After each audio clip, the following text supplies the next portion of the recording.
Can a licensed game nowadays ever be good? Or excellent even? Can it be freed from the shackles of the material preceding it? Or is the experience actually improved by having consumed the rest of the franchise first? I may, or may not, answer these and more questions when we take a good look at Record of Lodoss War-Deedlit in the Wonder Labyrinth.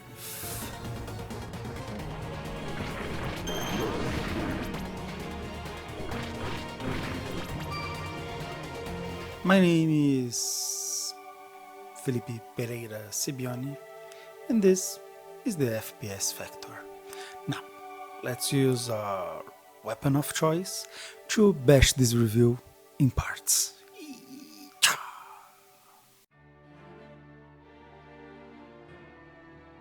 Deedlit in the Wonder Labyrinth is a Metroidvania game, taking much more from its father Castlevania than its mother Metroid. More specifically, Symphony of the Night. Personally, I adore Metroidvanias, especially the ones that take from Castlevania. This game is for me, basically. I need much more exploration-based Castlevania-likes in my life. This game has everything. A stunning art style, great soundtrack, and excellent gameplay that pulls you in, makes you wanna complete everything. There is even some light storytelling too. It was developed by Ladybug and Why So Serious, and published by Why So Serious and Playism. You know it's gonna be a good anime-styled indie game whenever Playism is involved. Evolved. Since it has a publisher, it's obvious it's not an indie, that's why the quotation marks. I will have to talk about indie labels, Metroidvania, roguelites, how we classify games. At some point it's gonna be a new video, watch out for that. Anyway, back to the abstract. It was released in 27th of March 2021. It costs $20 full price. As the old wisdom says, never pay more than $20 for a computer game. So this game is safe to buy even at full price.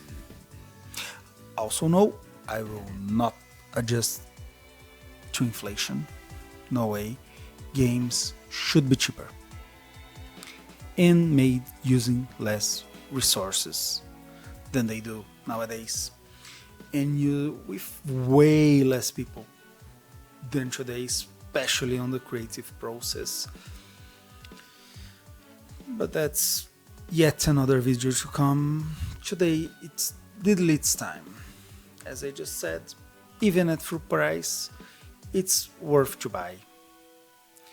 It sits at very positive on Steam right now, but frankly it would have deserved even more. Its quality is impeccable, should have been an overwhelmingly positive already. Let's work for it to become true.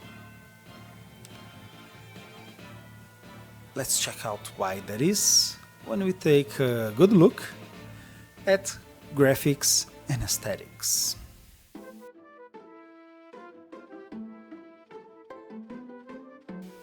Finally detailed to the graphics with big character sprites, as the style of Symphony of the Night dictates, of course, but with very few facial features, and overall body detail is excellent to compensate.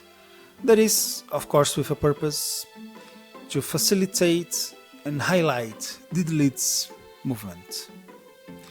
The character movement is one of the key aspects of Symphony of the Night's art style that people adore and crave, I know I do.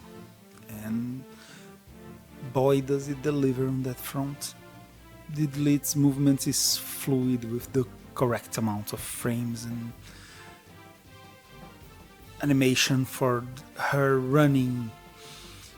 When she's running, her cape, dress, and hair flows gracefully.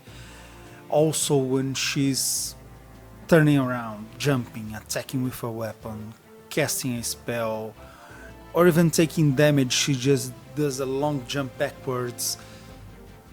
Flawless. She also has a small idle animation where she folds her arms and cloaks herself with her cape, waiting patiently for you to pick up the controls again. I love this kind of touch. She also has a shadow movement, or after image as it is called in the game,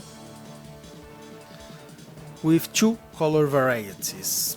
It is, of course, another feature from Symphony of the Night that's pretty much expected when you take heavy inspiration from it. It is actually more pronounced here than in the Castlevania game. It enhances all of her moves. As I said, you have 2 different colors and outlines for the different elements she wields, and a special effect for when you backdash, where you get a full color after image of Deedlit. If you backdash multiple times, you see multiple Deedlits in various poses. Lovely, lovely, lovely. I adore it. This is the best.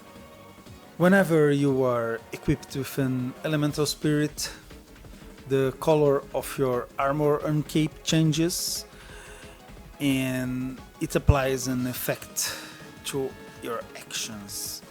Like attacking might have a small tornado or fire at the tip of your blade, or hovering blows wind to the ground. Very cool, very cool. All the other sprites also have an unbelievable level of detail.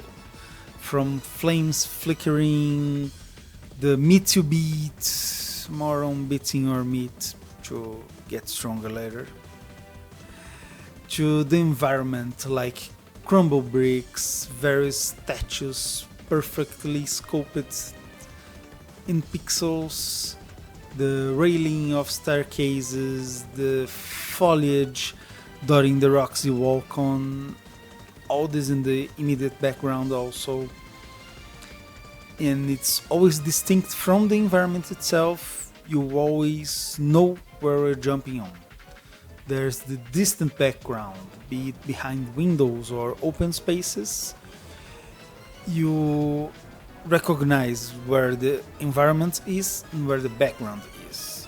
And the backgrounds also have some masterfully executed parallax.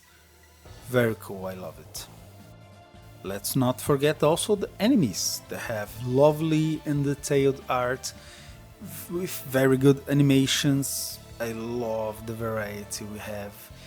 Each kind of enemy lives in their own ecosystems, different parts of the labyrinth. The enemies and the screen shakes on certain hits and spells. Also, every enemy explodes when they are killed. Very good, very good. We've actually have come a long way since the PlayStation 1, where Symphony of the Night had big pixels and few details available to use. You couldn't use that much detail. The pixels here are very tiny, and combined with the big sprites, you have beautifully detailed characters and environments. If you have seen Street Fighter 2 and such, fighting games in general, when they're pixelated, usually the background and characters are wonderfully constructed, I believe. it was peak for their time. And this right now is what peak 2D graphics look like. It's honestly one of the most beautiful, gorgeous, best looking 2D games I've seen. Amazing.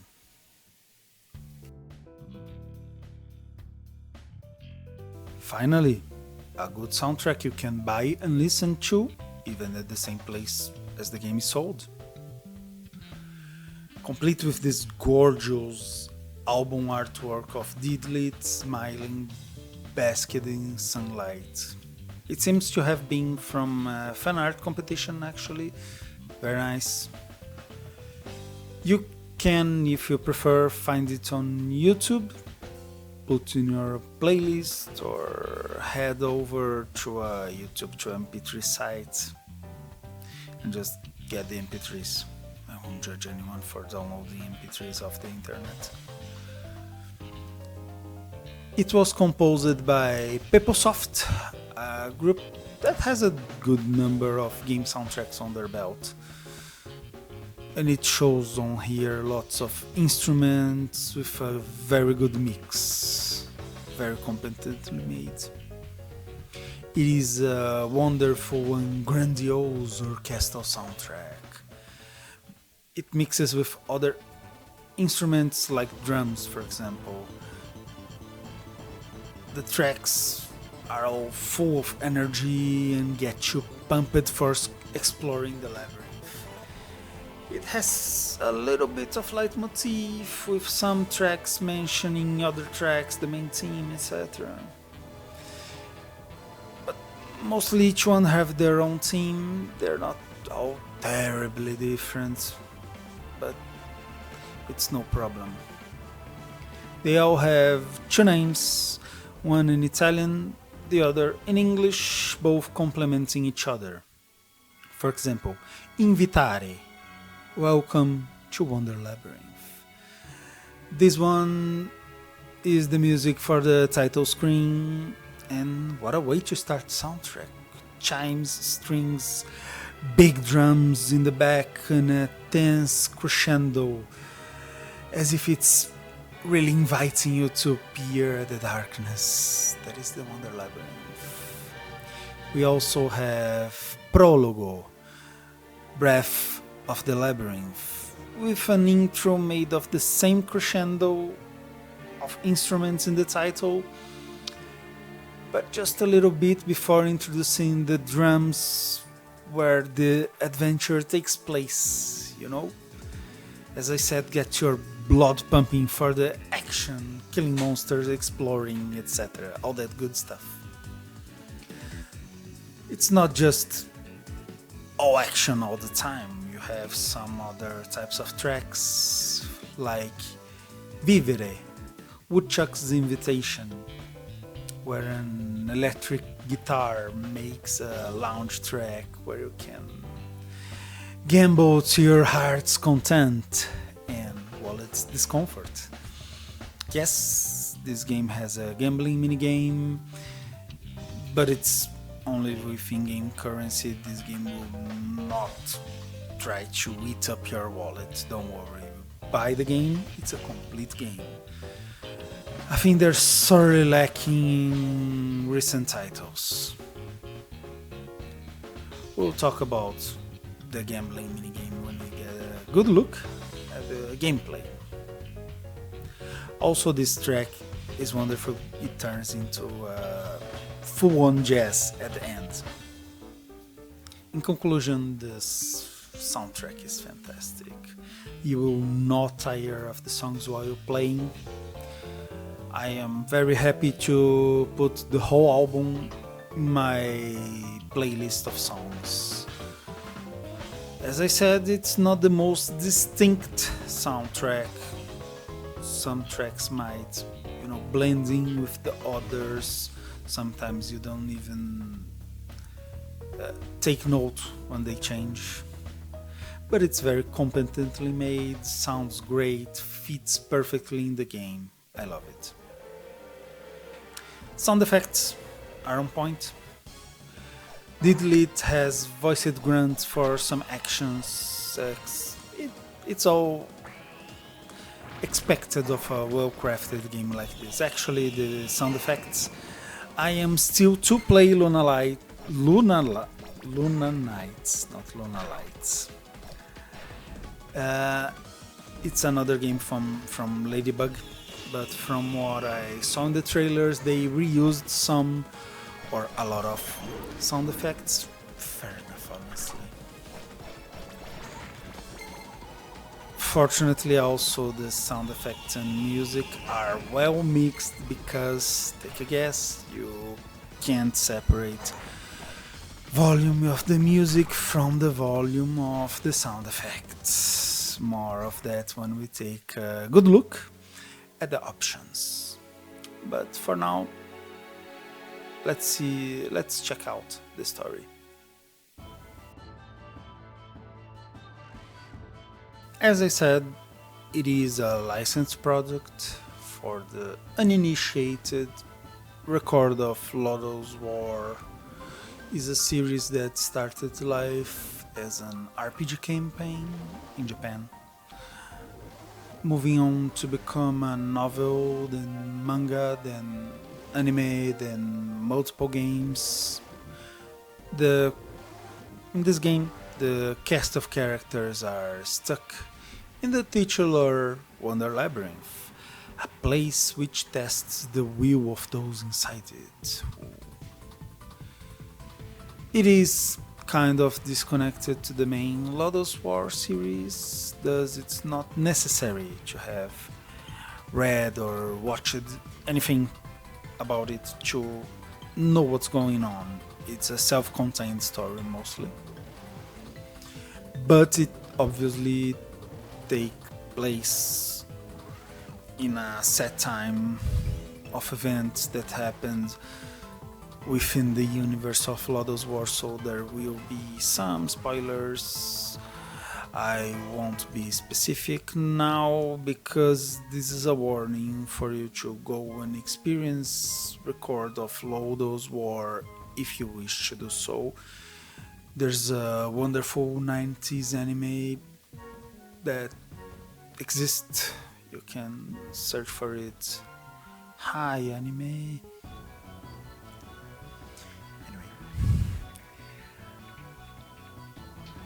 Upon starting the game, Deedlit awakens to find herself in the Wonder Labyrinth, having no memory how she ended up here, and everyone she meets, whom she knows and talks to, doesn't quite seem to recognize her. It's very strange. What is this place? You really have to explore to find out, as Deedlit. Especially if you wanna reach your beloved Parn, the Knight. The story is told through dialogue boxes and using the sprites in engine, no cutscenes, especially animated cutscenes. Since it's based on an anime, we could have had some wonderful 90s style animations though, just saying, maybe next time. I'd love to see some animated cutscenes. It would be very appropriate for a PS1 inspired game. I had a PS1 and loved it when those anime games had an opening with a song, you know, like Lunar, Silver Star Story, if I'm not mistaken, or Thousand Arms. That was a very good game, I loved it. I wish we got a PC port of that. Lunar is actually getting a remaster collection and is coming to Steam, so there's a chance, especially considering it was published by Atlus, who is porting stuff for the PC, so we have a chance actually. If you can help me out by bothering Atlus on Twitter, I'm Brazilian, so as I write this, Twitter is still banned here. Also, I'm not a big social media guy. While we wait for Thousand Arms to arrive on Steam, why don't we take a good look at options and performance? As always, the options leave a lot to be desired. You've got language controls with a good amount of languages available. You have music volume with the sound effects bound to it. You can only control the overall volume. Devs, please, for every game, if you are for some reason watching this and you are making a game or you have made a game, start changing this paradigm. Put some options to, separate music from sound effects, from voice, even narration, separate stuff. Give us more options. Anyway, you have for controller vibration on and off. You have the resolution options, VSync, very important, never forget VSync. It's very bad when you do. There's a game coming that forgot VSync. Also, you can turn the after image off if you so prefer. Why would you do that? It's one of the main pillars of the game. Also, whenever you start the game, you have this cute window with some of these options before you even start the game. It's a thing. Some devs prefer to do it like that. Oh, there's an exception to the bad options. It's the controls. You can rebind everything to your tastes, both in the controller and the keyboard. This is very good. Nowadays with this Steam controller rebinding stuff, it's not that necessary, but it's very good that it's here. Also, performance. Performance is very good. The game had a period of early access and it seems to have really paid off because I had no slowdowns, no bugs, no glitches, nothing. It's a completely polished game, very impressive. Now, for the controls, we have movement, done with the D-pad, analog, or the keys, which you choose to do so. The movement is not slow, but not too fast either. You move at a set pace at all times, be it running, hovering, sliding, or even backdashing. Backdashing is not faster here. Oh well, what can you do? Speaking of, there is a dedicated backdash button. It does not confer you with invincibility frames. It's very important for me to say that, because you have to actually use it to dodge out of the way of attacks. You can't dodge into attacks to then cancel your backdash into an attack. This is not a Souls-like. As I said, it's not faster than in movement, but it's pretty good for combat to have it. As standard, it is in a shoulder button. You will use it as such. It's a good option to be there. Now the jump, it's not very high, the normal jump. As expected of a Metroidvania, you can upgrade it. There are 3 upgrades for a jump.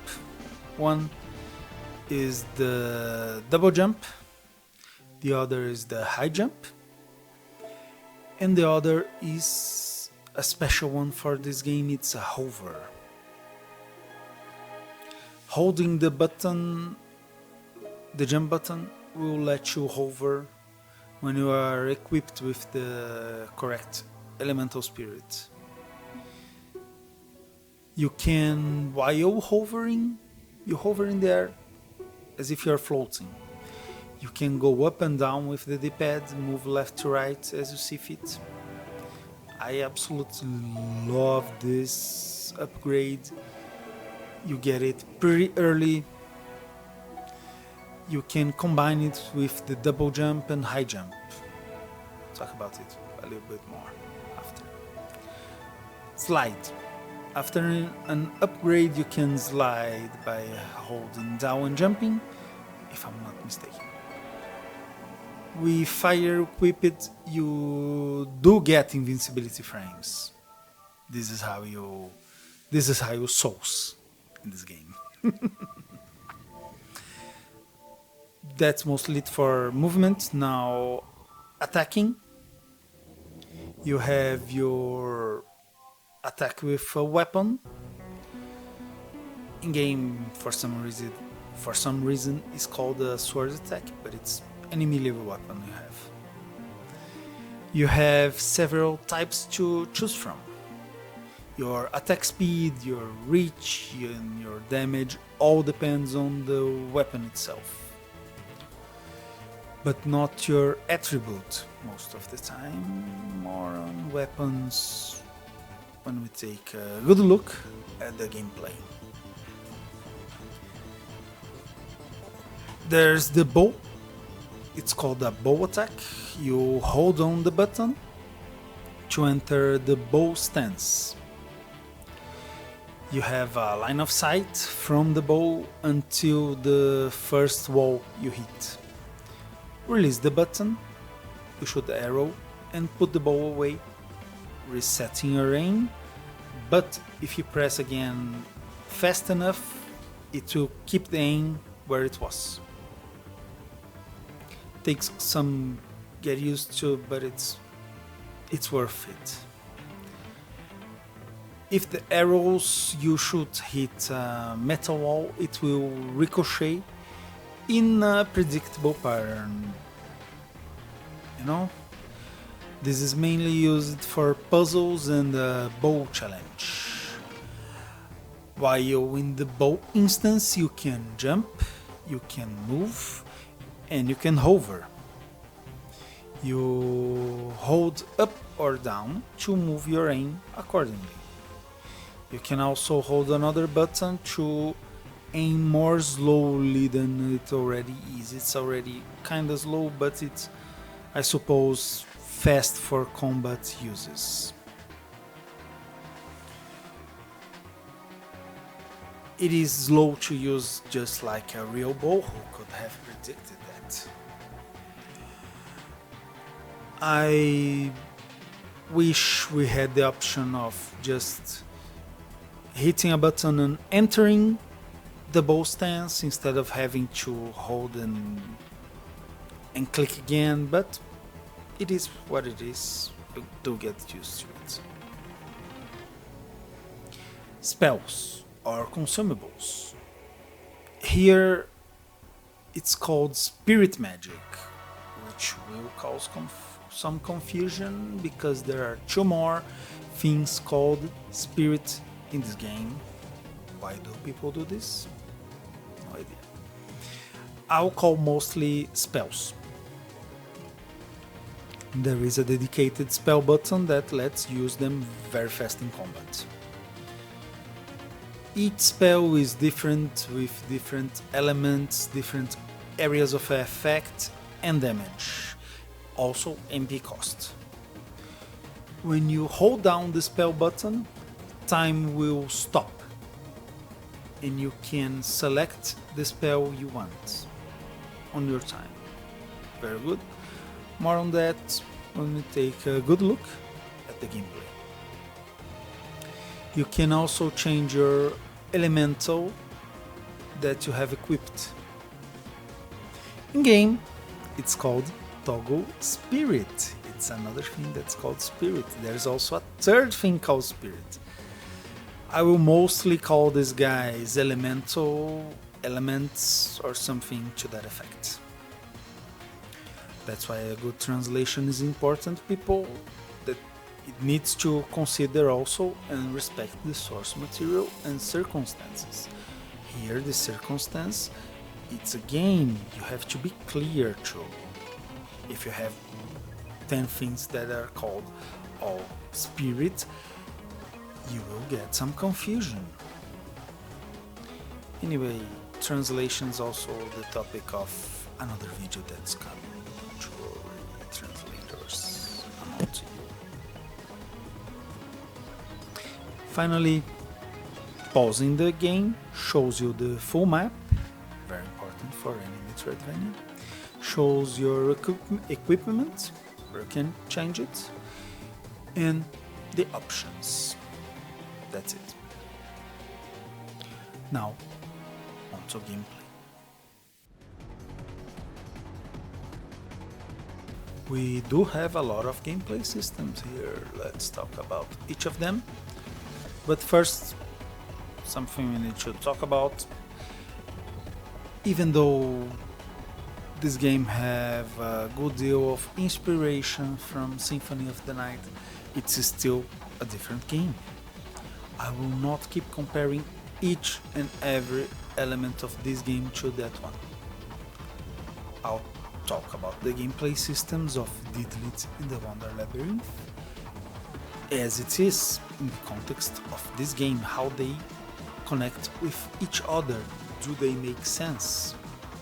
Also, not everyone watching this will have played Symphony of the Night, especially considering it has been like 27 years since Symphony of the Night was released, without a good re-release in a while. We do have, I believe, almost all others Castlevania games on Steam right now, since the Dominus collection was released recently. We have the DS ones, they're very good. I wholeheartedly recommend them. I love them. But the one that's missing most obviously is Symphony of the Night. I'm sure they are planning either for a remake, remaster, something special for it. You know, make something like War-Deedlit, you know, with gorgeous sprite art. I hope so, at least. Anyway, what I mean to say is, this game is itself, it's not any other game. I'll talk about it accordingly. Okay? Let's go. Let's start with your level. You start at level 1 and can go up to level 99. You raise your level and both your attack and defense rises. You can grind to your heart's content. It's not strictly necessary, however. You can, by just exploring around and killing enemies on your way, be prepared enough for the fights until the end of the game, but they will not be easy. The boss fights are not easy in this game and I love it. Your numbers, you know, sometimes numbers in games are a complicated matter, you know. Sometimes they're small, very small, you know. Mario RPG is small, oh, you have 1 damage, 2 damage, 10 damage, oh, it's 10 damage. Sometimes in other RPGs you deal with literally a trillion damage. Here the numbers are more modest. Your HP starts at 100, MP also 100. You will get more through upgrades up to 150. MP is used to cast spells and to fire arrows. This is very important. Your MP regenerates automatically, but it's kinda slow.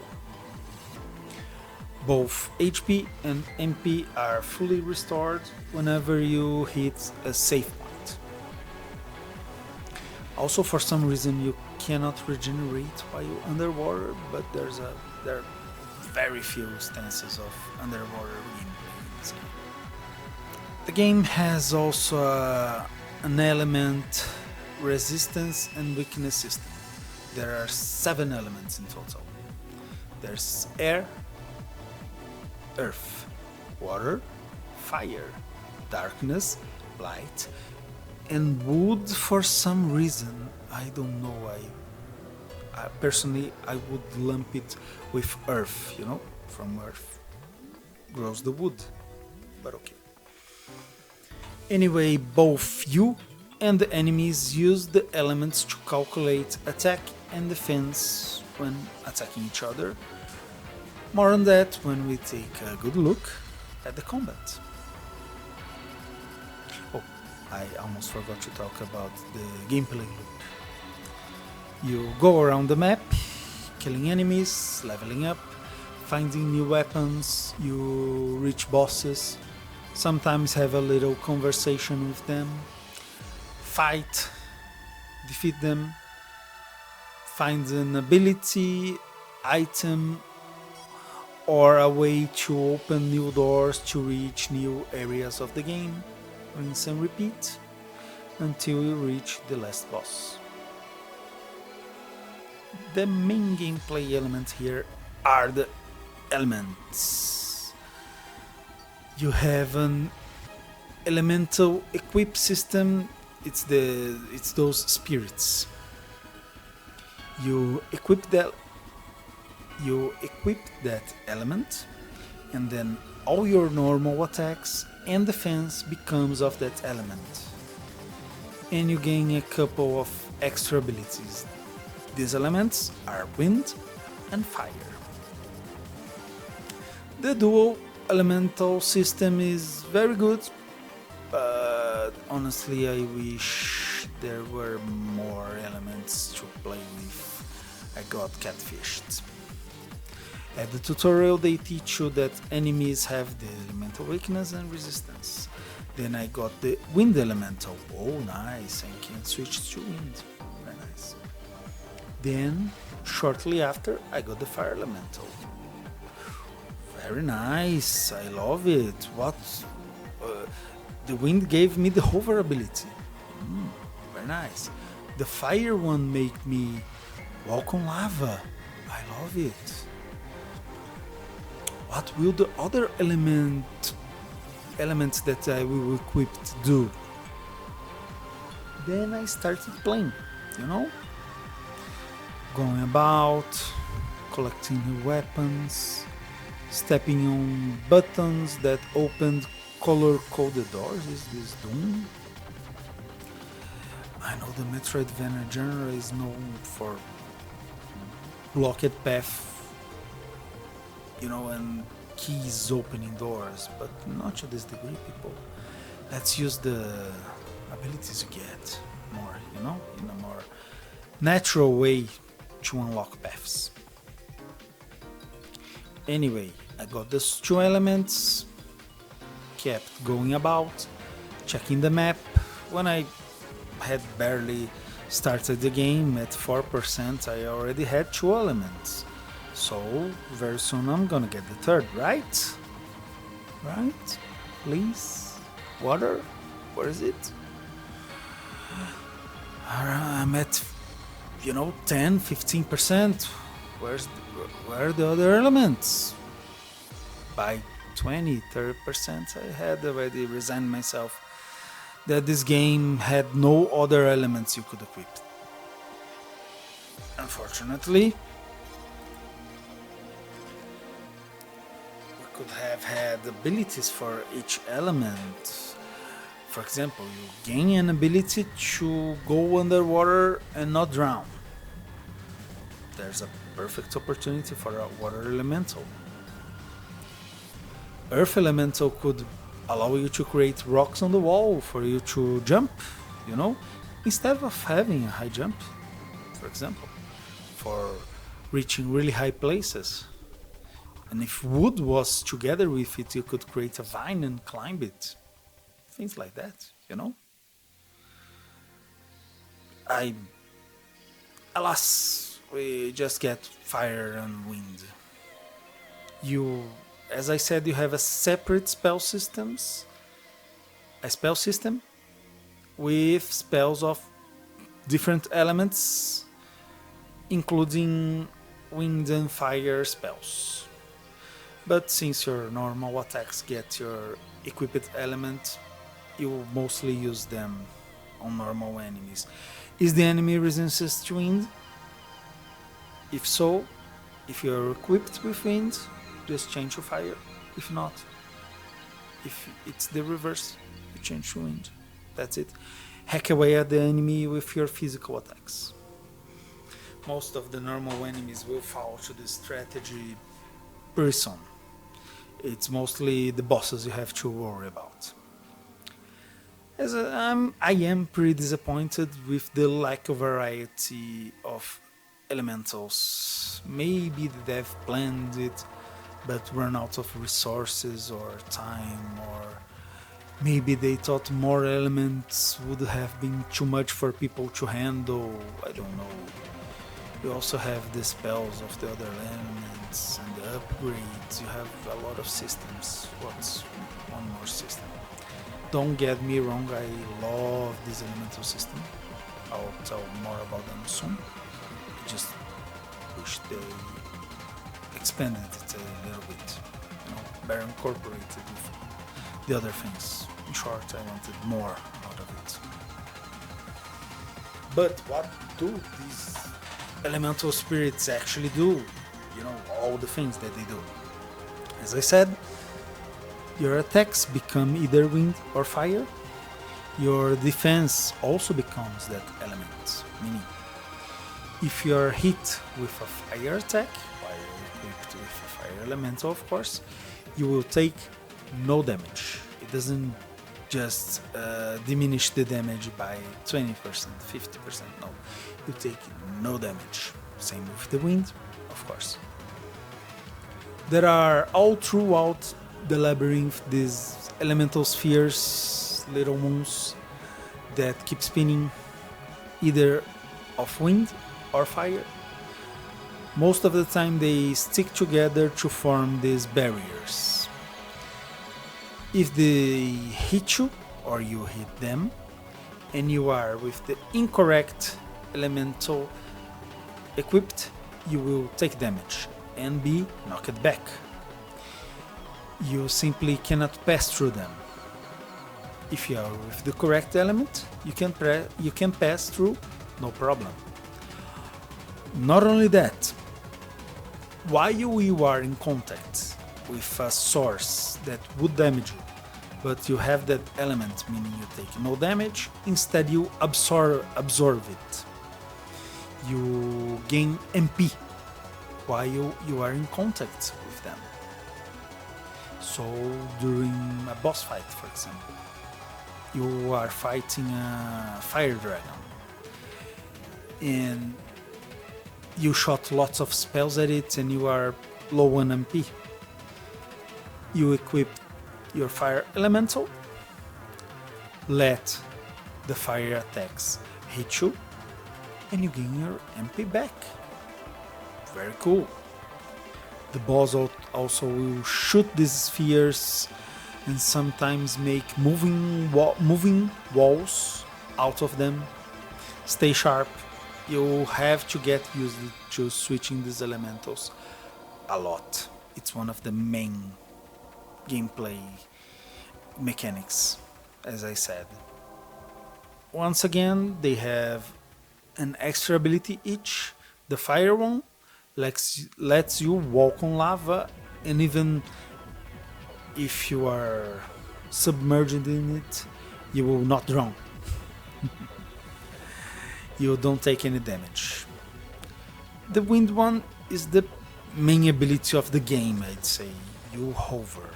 You can hover anywhere. It doesn't cost any MP. You can hover a certain distance from the ground.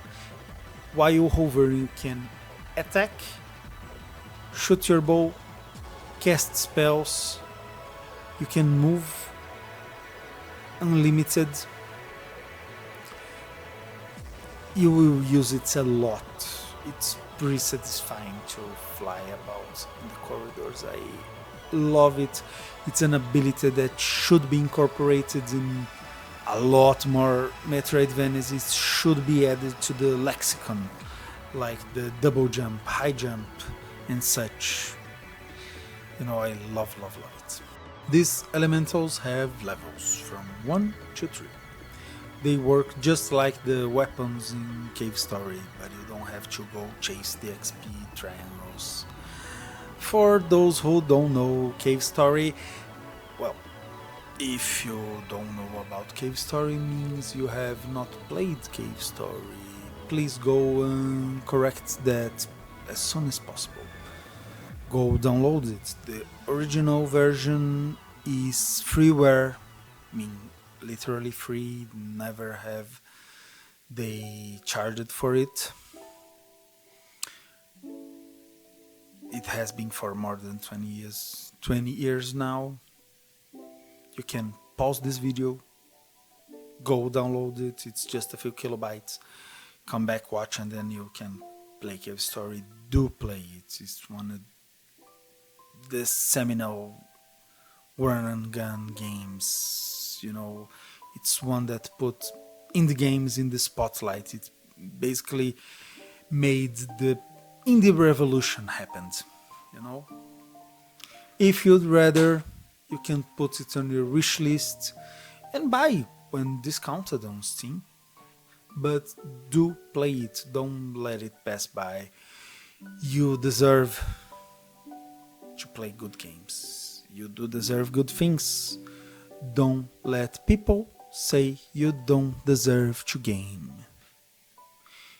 Even if you have to pirate it.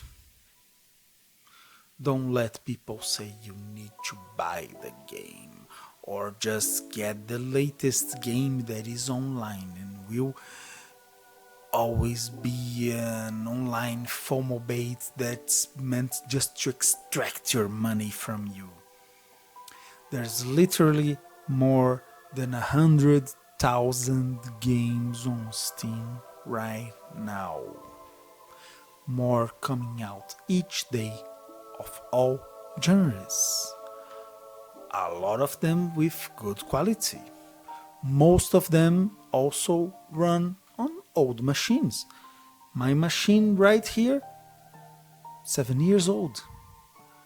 I still run most of the games, especially the ones that I want. I don't need to play the AAA game of the week, you know? You don't need to. Also, you don't need to play it, to play games the day they come out. It's not necessary, you know? You don't need the latest hardware. You don't need to spend $1,000 on it. You don't need to buy the latest console. You know, each new game is an experience, a new world you jump into. Instead of buying a new game for $70 to $130 for a AAA game with microtransactions. Also, it's an incomplete experience because most of the times there's stuff missing because they released it without it being complete. Also, you have bugs, you have glitches. Your whole save will be deleted because they had to patch something. Hi, Star Wars. And you paid $50 extra to play 3 days early. You know, don't do that.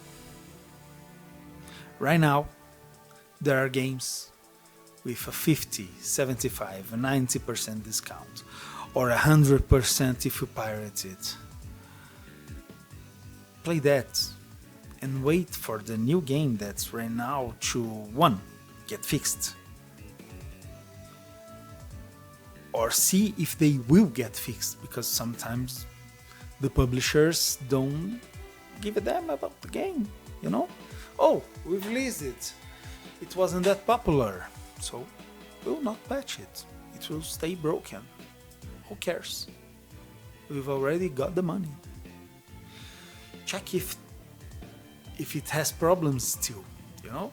You can wait for the game to be finished, because some of them, as I said, are incomplete. You can check to see if the game is actually good. Don't pre-order. Check the reviews, check what people are talking about. You know? Are people talking about the game? What do they say about it? See if the game is for you or not, even. Not every game is made for everyone. Games have an audience, and the audience cannot be all the people in the planet.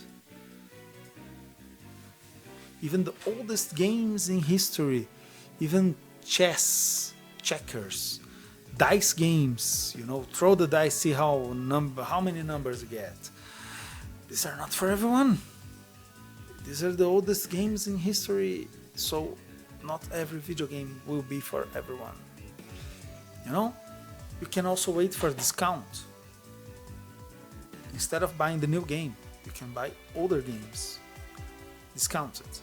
If you must play the new game right now, you will buy it for $70, then you play it for a little while, but not so much because it's not that good yet, there are problems with the game, and then you get stuck in a loop of buying a new game that is bad, broken, unfinished, and you get bored of it really quickly, and then you have to wait for a new game to come out because the next game will be the best yet. You see. And then you pay $70 again for this next game and repeats it all over again. And then you get stuck in this hype cycle, or as I would call it, it's a vicious cycle. You know, you pay too much for a bad game, a broken game, an incomplete game, and then you wait for a while and you get anxious to buy the new game because the next game will be good, but it's not. It's not complete. It's not what you want. It has been misrepresented in the media. The PR teams of the big companies, also known as gaming journalists, you know, they don't care about the customer. Or you can do differently. You can start a new type of cycle. You check out the games that you want to play. Put them on your wish list. Did you happen to check out a game that you want and it's complete? Does it have a good price? Is it discounted? Then you buy it. Put it in your backlog. You have 3 or 4 games in your backlog. Choose a genre that you are itching to play. Check out which ones you have available. Either choose one, or sometimes I do this, roll an NRG and play that game.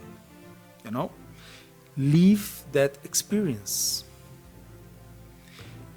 Meanwhile, the other games that are out will eventually be discounted.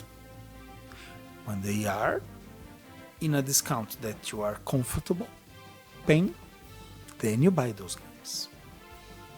Then you can get, for $70, take the price of one game, one new game.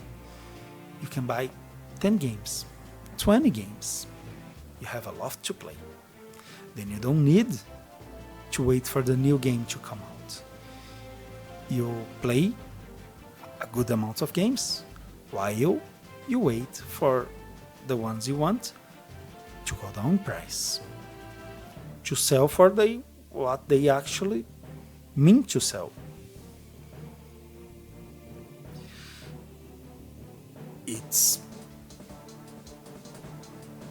it's a virtual cycle, you know? You get to spend much less money and get better and more fulfilling experiences. Or you can just pirate everything and not your mother. Also, I don't believe your mother would say, "Oh, don't go pirating games." She said, "Oh, it's free, go take them." Unless your mother is a games journalist, then get out of the house as soon as possible. You know, go download old rooms, go emulate old stuff. We have tens of thousands of games from Super Nintendo, Mega Drive, or Genesis for the Americans, Nintendo 64, PlayStation 1, 2, 3. I believe PlayStation 4 is almost good for emulating, so we might have Bloodborne. The rest are on PC, so go play the classics. You know, they're classics for a reason. Also, sometimes go play bad games too. You need to learn to appreciate the very good games. If you play a bad, not a bad game as in the AAA, you know, these new games, you know. Go play Bad Rats. You know, bad but completed stuff that's very cheap. Anyway, back from this huge tangent, we were talking about the elemental spirits, remember? We're talking about their levels. How do you gain levels? You kill normal enemies, you hit bosses, and you get these little cubes. They fly through to you. They give you XP for your element, but not the one you are equipped with, the other one. If you are equipped with the wind, you gain XP for the fire, and vice versa. There's another place to gain XP. It's this meat on a hook. Usually they are in save rooms before a boss fight. Hit it and you gain XP. You can do it how many times you want. So you have to beat your meat to get XP and prepare yourself for the boss. On the levels 2 and 3, all your attacks using the element are raised. When you are level 3 with that element, you also automatically regenerate your health. And it's even kind of fast, a fast pace of regeneration. It seems broken, right? Where's the challenge of the game if you regenerate your health automatically? To balance this is another thing that's like Cave Story. Whenever you are hit, you lose an elemental level. Meaning the first hit you get, you will lose that regeneration. You will also take the damage and need that regeneration again. That's why you have 2 elements. You will always need to leave one of them, you know, stashed away for when the fight is over. Or for example, you can switch and stay with the level 3 and try to raise the other one to level 3 during that fight again. A very nice system, makes you think on the fly, you know? I love this elemental system. Now let's talk a bit about the map. I'll talk about it here instead of the menus, about the map itself, because exploration is the soul of a Metroidvania, I'd say, and the map is what both guides you and what you have to show for when you hit that 100%. The map is color-coded by chapters. Chapters are the different places in the dungeon. The first time you enter a new region, this small animation with a dice happens and a title telling you the name of the place shows, but only once. Also, it's only in Japanese, so you will not know the name of the place. I don't know why that is, because it seems to be the only piece of untranslated text that we have. I have no idea. That combined with the fact that the name of the places don't reappear, makes the community just call those places by their number. It's a shame, but what can you do? I will reveal the name of the places soon. The map itself is of the medium size, but it's very compact. It leaves almost no gaps. This helps a lot when finding the secret rooms that it has. The Labyrinth have a lot of corridors, interconnected paths, filled with enemies of all kinds, all that good stuff you see in a good Castlevania-like.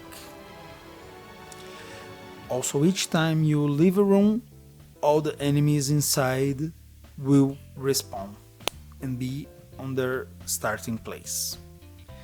Enemies will chase you around sometimes from one end of the room to another, but if you go out and back, they will reset. There are lots of locked doors, color-coded, you can see on the map. You do have, as I said, a key to open them. The key is actually a button. You press this button once and then every door of that color is unlocked. Sometimes it's a shortcut, sometimes it's a way to get to a new area. You have your save rooms. You have a very cool feature here, quality of life. You just pass through touching the statue and you save the game automatically. Very cool. No need. Oh, you click, you press up. Do you wanna save? I'm here. That's why I'm here. Let me save.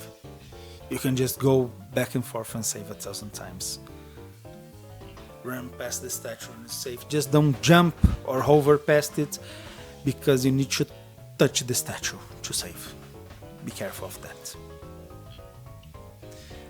Because when you die, it's game over, you know? This is old school. This is not Hollow Knight. You will not get the XP and money that you had since last save waiting for you to come back. No. Die, game over. You lose all your unsaved progress, meaning the XP, the money, the progress in the map, the bosses you fought, the weapons you found, the enemies you found, all of it. If you don't save, you don't have it.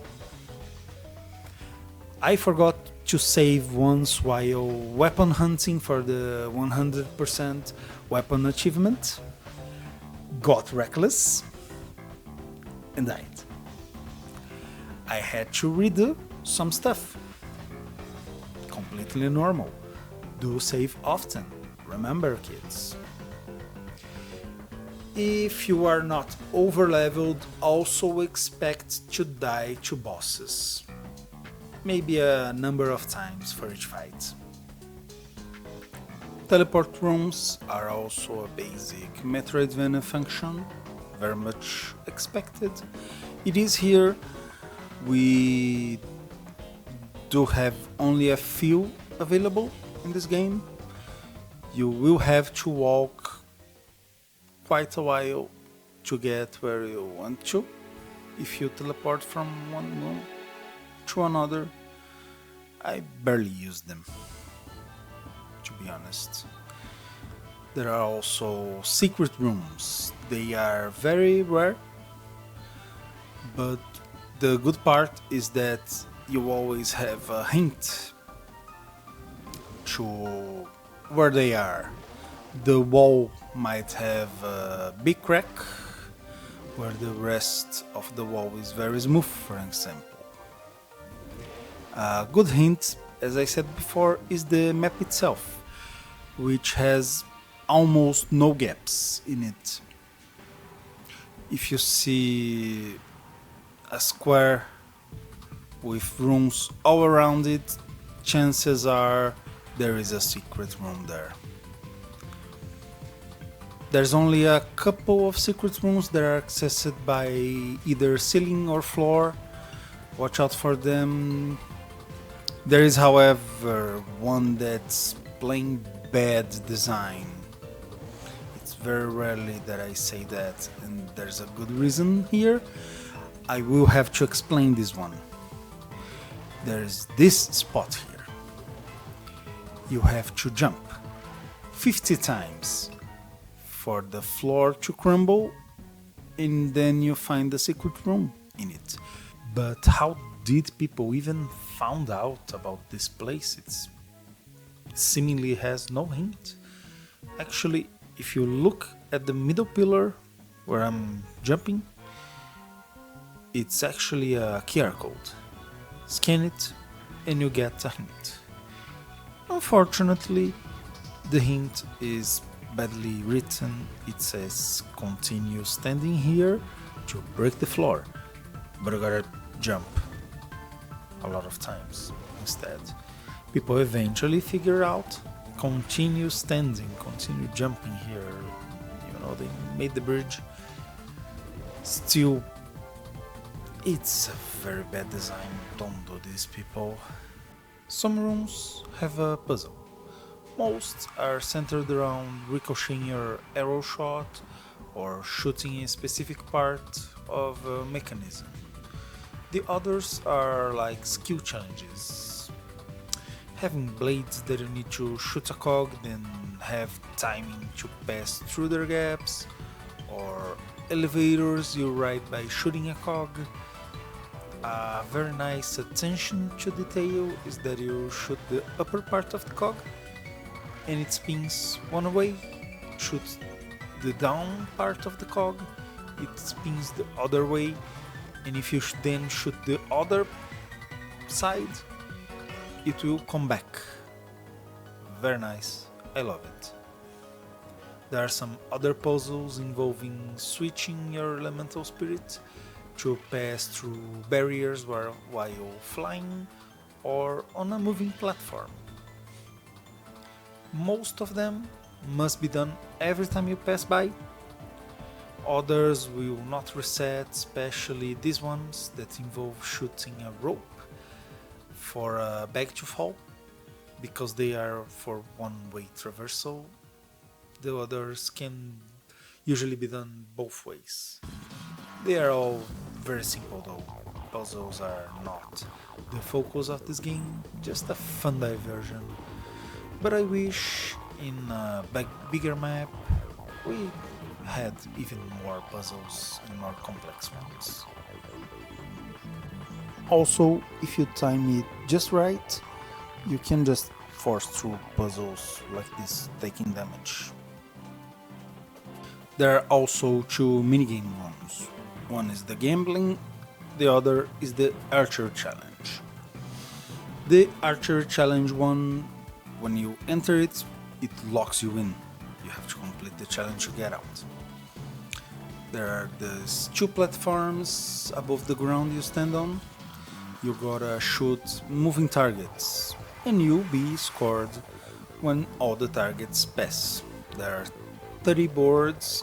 You get points for accuracy, how many targets you destroy, with a bonus for all of them.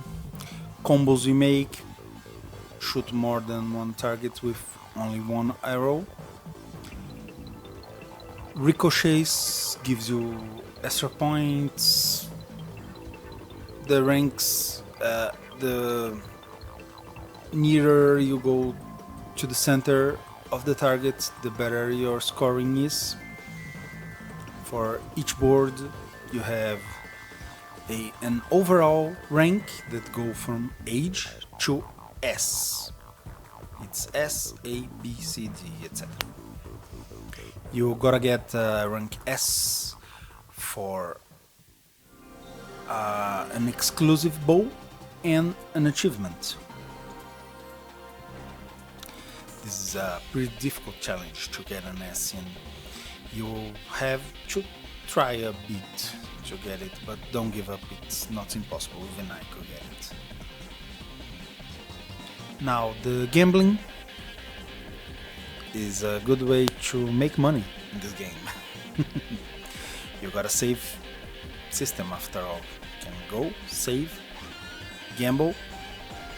If it pays, good, go save again. If you lose money, you can reload. Lose all your money to get an achievement. You can reload after that, don't worry.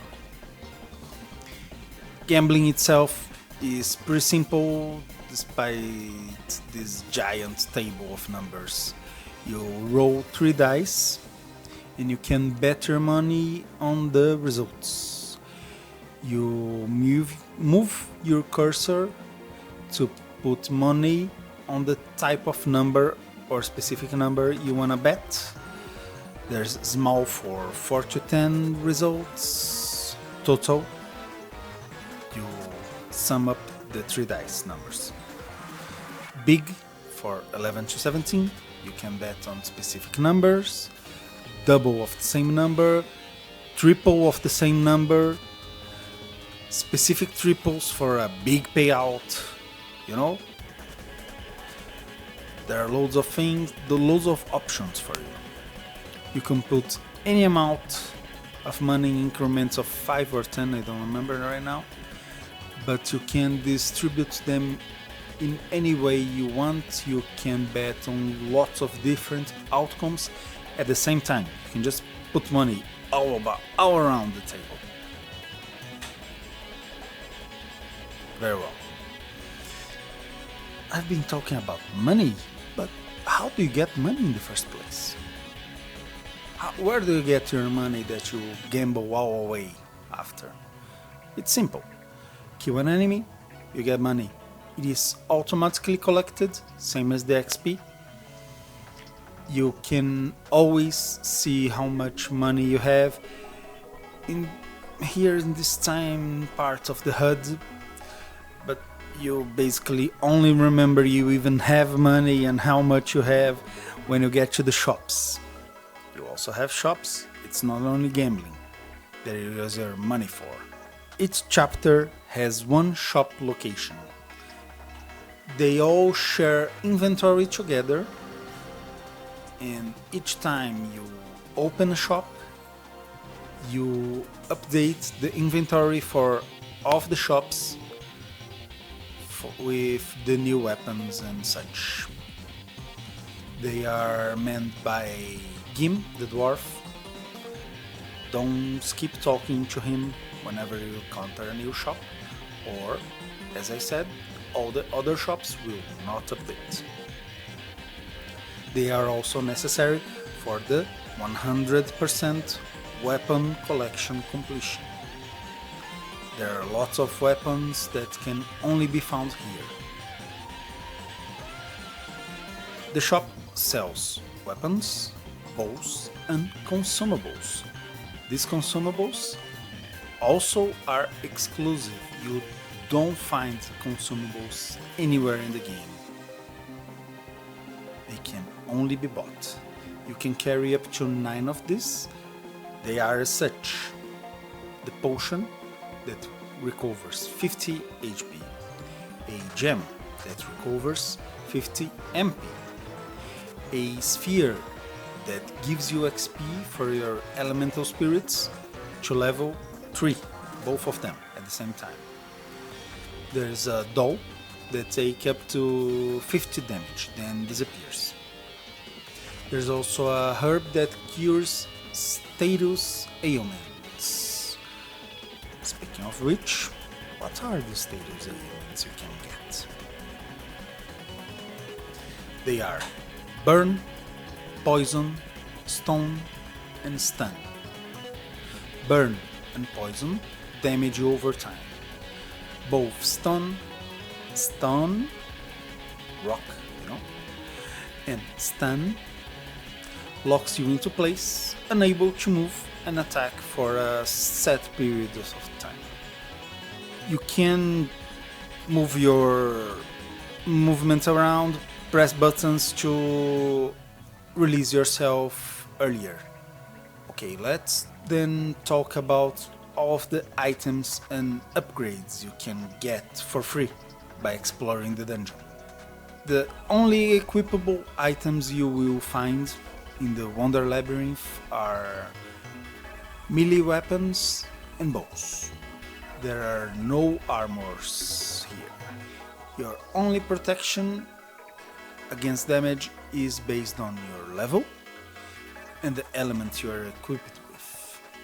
Those are the two factors you need to worry about. There's also no crafting, no alchemy, no cooking, no nothing. This is not blood-stained. The monsters here drop no materials. Instead, some monsters drop weapons. That's it. You can find which monsters drop weapons from the bestiary after kill at least one of those monsters. More on that when we take a good look at the menus. You also find weapons and bows in the world, after defeating bosses or in corridors that are dead ends, all that good stuff. You will also find all around spells and upgrades to your character. Both melee weapons and bows have two stats: agility, AGL, and attack. Agility is how fast the weapon is within its category, and the attack is how much attack it gives. The melee weapons can be swung in 8 directions: up, down, left, right, diagonal left and right, diagonal down, left and right. The diagonals can only be done while jumping or hovering. When you do, you will stop falling for a brief moment. Use this to your advantage. The weapon types are this: a short sword, some people might call them daggers, but they seem pretty big. They are the fastest ones with less overall damage. They are the throwing weapons, can be thrown multiple times. You don't just have one weapon that you throw, wait for it to come back, and then you throw again. No, you can throw multiple of them. They're very good for fighting multiple enemies at once. You can launch each one in a different direction if you're fast enough, or quickly throw a lot of them in the same direction. Very good reach and speed, a little more damage than the short sword, but less than the next one, the one-handed sword. The animation has 2 swings. Seems like the second swing comes a little bit quicker, I can't confirm it, but it has a bigger reach than the short sword, obviously, and a little bit more damage. You have the spear, bigger reach than the one-handed, more damage, but it's the slowest yet. And finally, among the melee weapons, you have the two-handed sword. They're the slowest and biggest damage overall. It has reach like the spear, but it has a specific characteristic. Both up and diagonal movements are ignored because each swing will go in a big arc from back to front, one side to another. Whenever you're pointing to, it will hit the enemies behind you and in front of you. This is my weapon of choice selected. Do test each weapon out and find out the ones you like the most. Keep changing them, etc. Now for the bows, they're mostly the same. You have some variety because some of them have special effects, like some bows can shoot 3 or 5 arrows at a time, some always have their damage of a certain element, some might have a lifesteal effect. Choose your favorites. Now, for the other damage source you have, the spells. They are as such. Will-O-Wisp, it is of a light element. It homes in nearby enemies. It's the first spell you will acquire, and honestly one of the best spells. It has an MP cost of 15. Pretty low. I'd say you can use it a lot of times. You have Undying, water element. 5 water jets come down from where you stand. The middle one reach basically above you, and the others spread out like this. That makes it a lot less useful. Not that many enemies are weak only to water. It does have some uses though. It costs also 15 MP to cast. You have Stun Blast, a very different one, because it creates boulders that stay with you from room to room. You cast it, and then you have these stones floating near you. When you get near an enemy, they will launch themselves to them.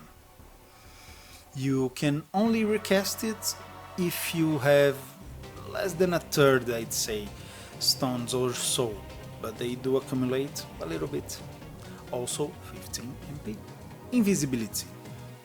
Not only does it makes you invisible, it also creates an illusion in the place you cast it in, and then turn you invisible.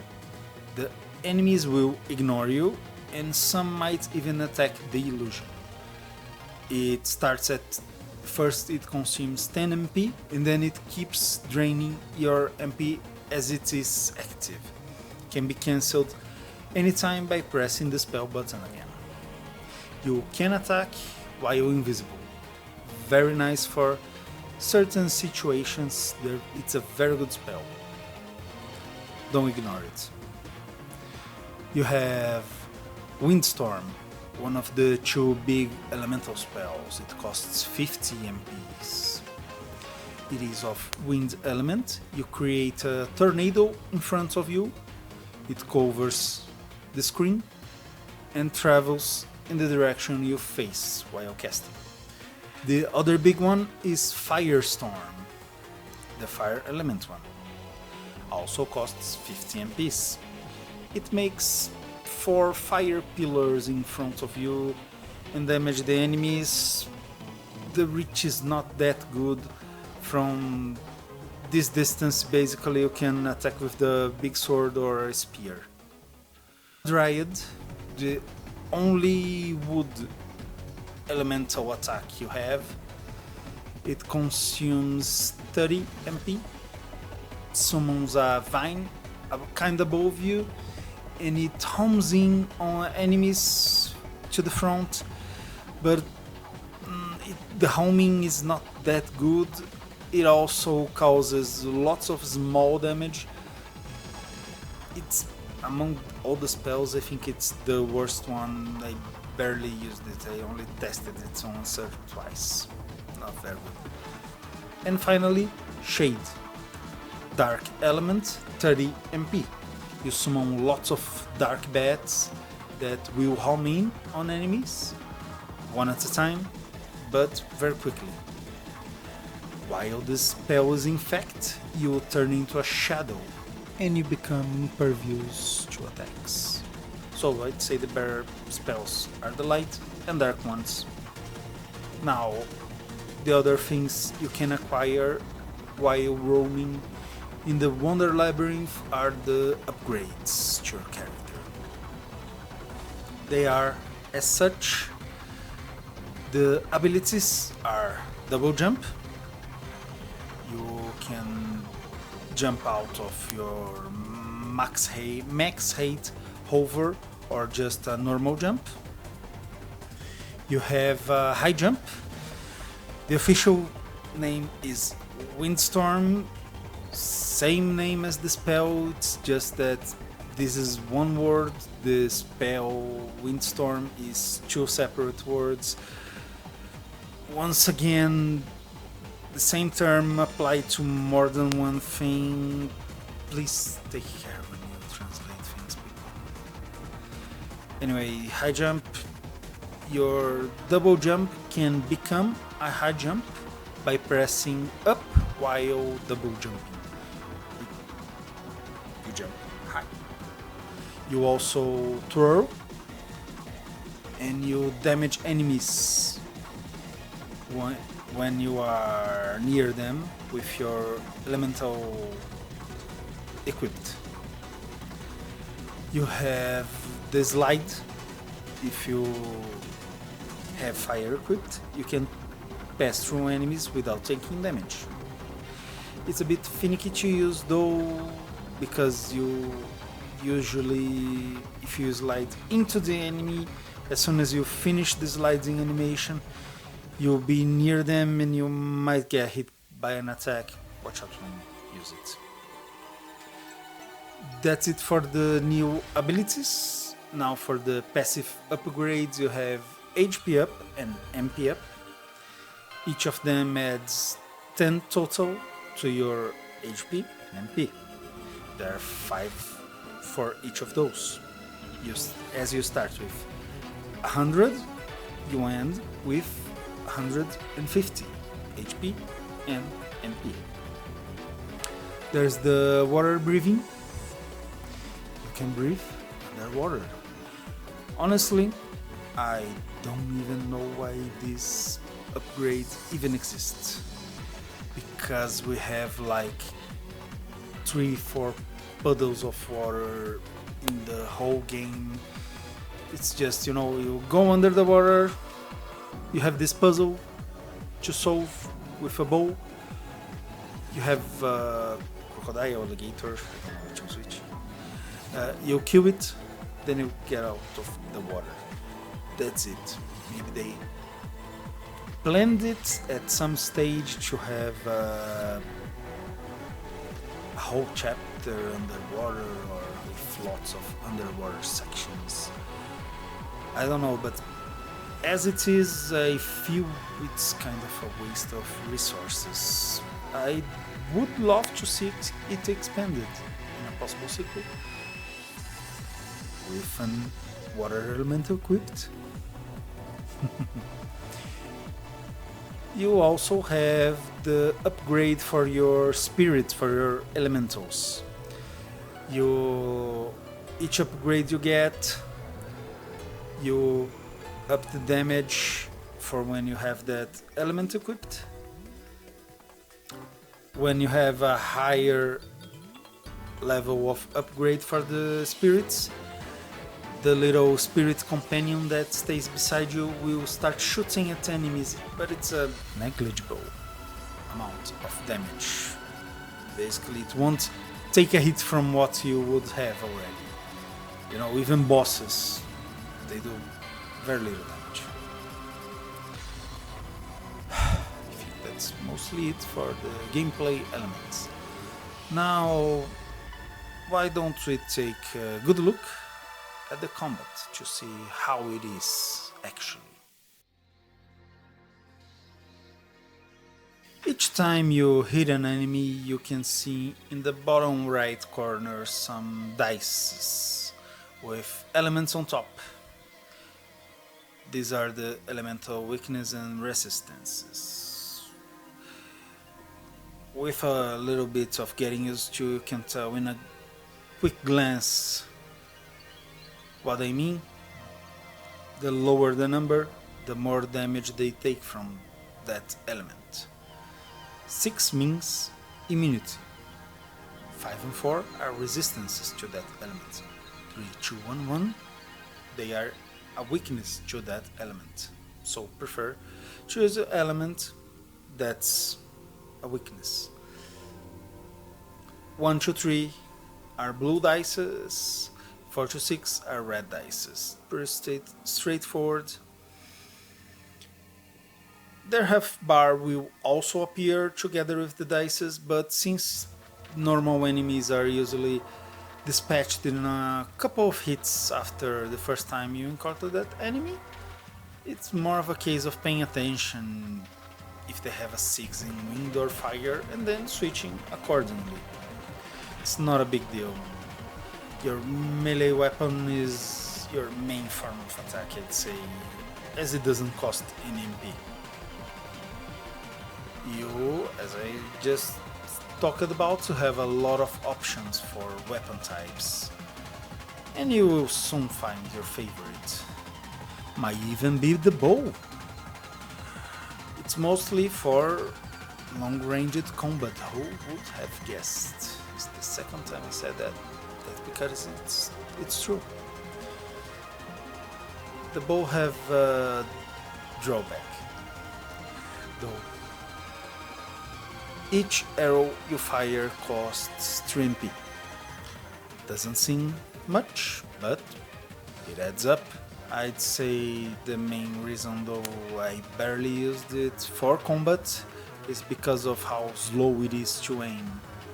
Unless I'm very far away, it's a stationary enemy or something like that, I prefer to use melee combat and magic. Your elements will help you fight, but when you are at level 3 of elements and full power from the upgrades, doesn't matter too much unless the enemy is very resistant. That's for the damage you deal. Now what about the damage you take? If you are level to level with the enemies or bosses, you are always only a few hits away from death. Try to dodge their attacks. Also, each hit you take will send you flying like a truck hitting you and taking you to another world. You fly very far away. Knockback is huge. You can even go off the screen to other screens. I love this. Also, as I said before, each hit you take diminishes your elemental level. It is pretty brutal.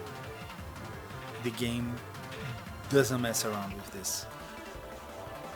You have also a very short invincibility period after each hit, so you must reposition yourself quickly or you risk getting hit again and again. If you are hit enough times in a quick succession, you will be stunned. This is one of the status ailments I talked about. It is the one you can't attack or move while stunned. You can though change your spell slot, meaning you can go to the herb to cure stun.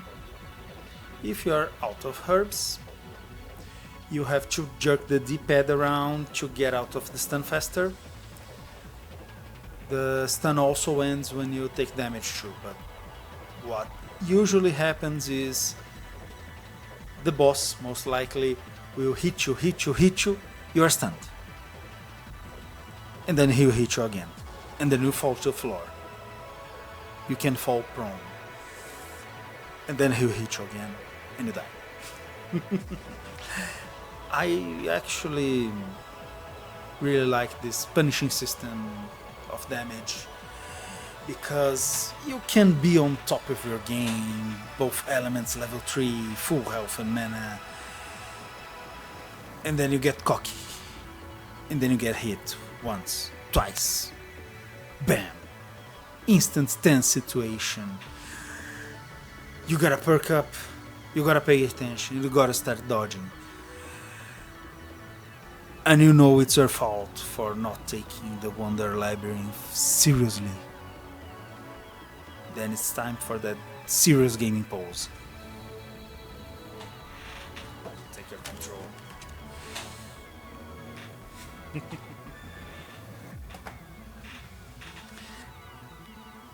As I said before, each time you leave the room and come back, all enemies will be respawned. So take care if you're in a normal room, you killed half the enemies, but then one hit you and knocked you back out of the room. When you come back, they're all there waiting for you again. In combat, I'd say spells are essential, as they each have their element. They have a different way of attacking. They are very useful. Crucially, they have one thing in common.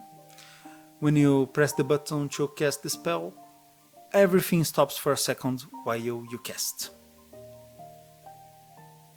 Doesn't seem like it's much, but for example, if you are in the middle of a boss fight, launching attacks and elements, you have to change to dash back, check your health, elemental level, 10 things at a time. This second that you have a pause can mean the difference between beating the boss this time or the next after you reload. Or you can just hold the spell button to stop time. Your deal. You hold the spell button and time stops for you to select your spell or consumable. Are you low in health? Select the potion.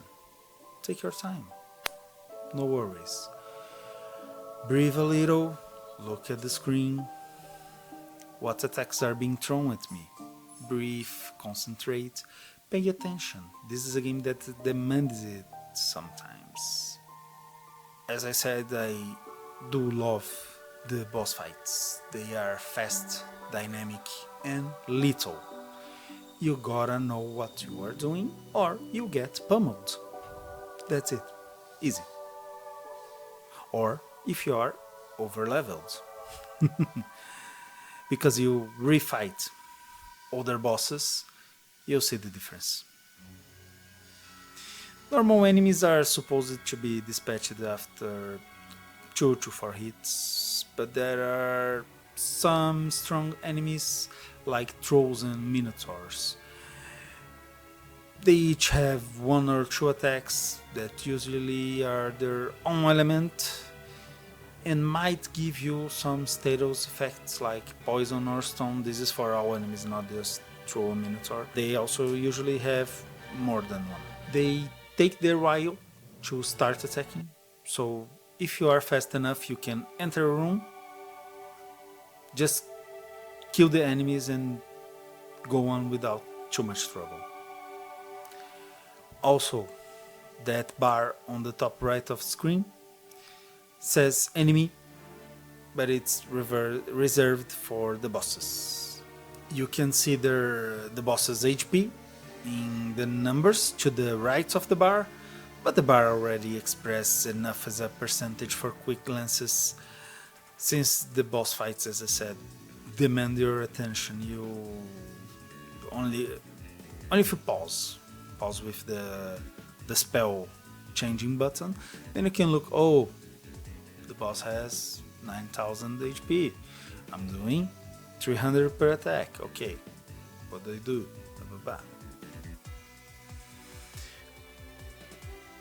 About the quickness of the boss fights, some people might say it's a bad game design, that in one try of a boss you barely do anything, you die, you get stun, hit, die, etc. And the other try you fly gracefully and defeat the boss flawlessly without doing anything different.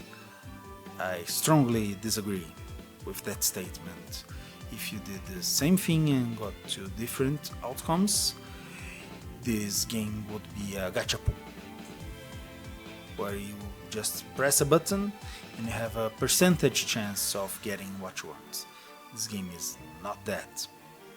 All your actions, all your positionings, all the choices you make make a difference. Most bosses will use elemental spheres. If you have the wrong elemental equipped, you will take damage. You will be knocked back. You will lose a level of that element you are equipped with. You will lose your HP regeneration. You will lose your momentum. Pay attention to the boss. The boss have fixed patterns. When the boss starts one type of attack, it's gonna do that attack. It's not random. Do you know what will help? When I talk about the boss's patterns, when you take a good look at the locations.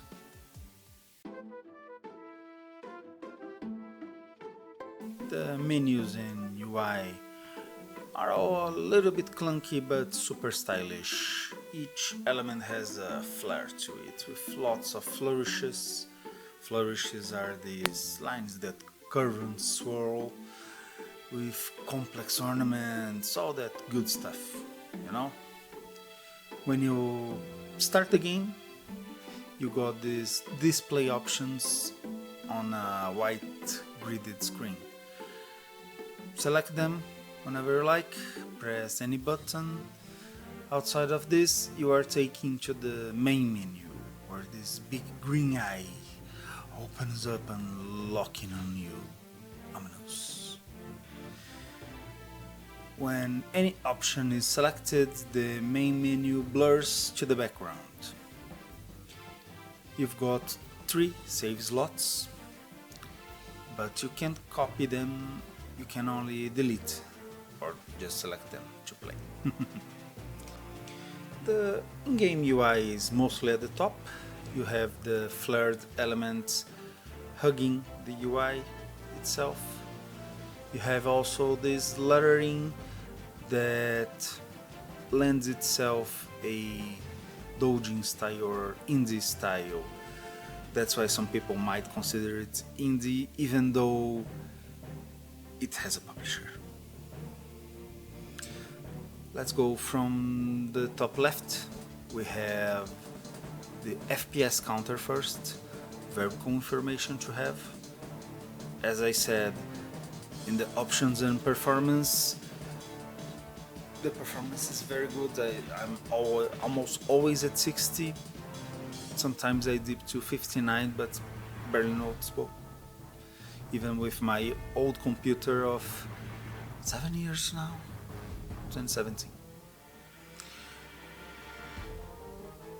Anyway, next, below the FPS counter, we have a couple of circles showing the sprites of your equipped weapons. The melee weapon and the bow. Might be useful sometimes, I don't know, I barely pay attention to it. Whenever I get a new weapon, I check it out. Is it good? Change? Not? Okay, no problem. Next, to the right of your FPS is your level. And the number have this fantastic way of telling you the XP, because it percentagely fills up the number with color. I love it. Then you get the HP and MP as a bar, a percentage bar, and a number below it. Below the HP bar, you have this circle, this bubble for the spells and consumables, where you can see the name of it and either the cost or how many you have in the consumables case. Below the MP bar is your gold, which you will not pay attention at all during game. It's very little you pay attention to the other important elements instead. In the center you have arguably the most important thing. It's the elemental spirit part. This central sphere changes color, blue for wind, red for fire. Other things that change colors depending on your equipped element are your HP and MP bars, also the XP bars too. Blue for wind, yellow for fire.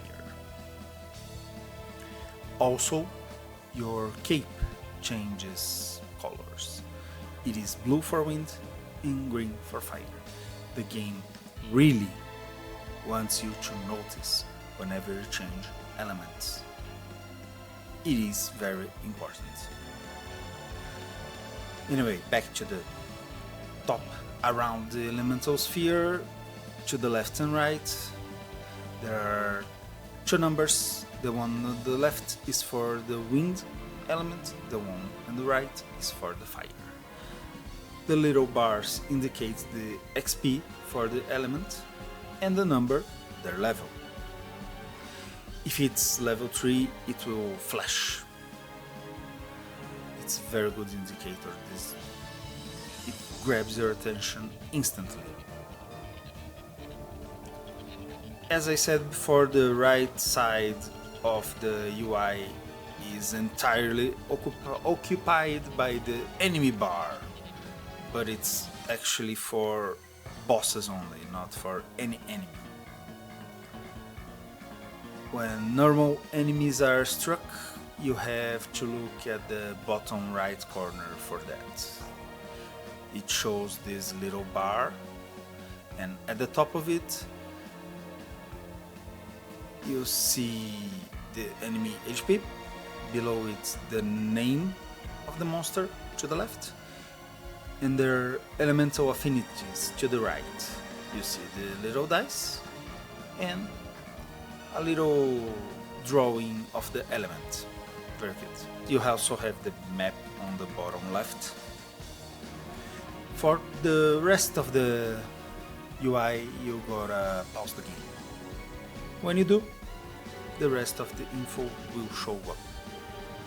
Here you have the two boxes. To the left, your equipment for weapons and bows. From here you can equip weapons and bows. You can see their stats. They're always in relation to what you are equipped with at the moment. If you are equipped with a weapon and the one you see have an arrow pointing up, it has a better stat in that stat. If it's an arrow pointing down, it's worse than the one you are equipped with. Very simple and intuitive, no problem here. In the center, you can see the full map, color-coded. The colors outside of the chapter divisions, which is basically the background of each map section, are as such. You have these blue squares for save rooms, yellow for teleport rooms, orange for shops. There are these colored lines. They are the locked doors that the button that you step on of that color opens. Very easy to figure out. There is no indication if the door is locked or unlocked. This is the only bad part of this.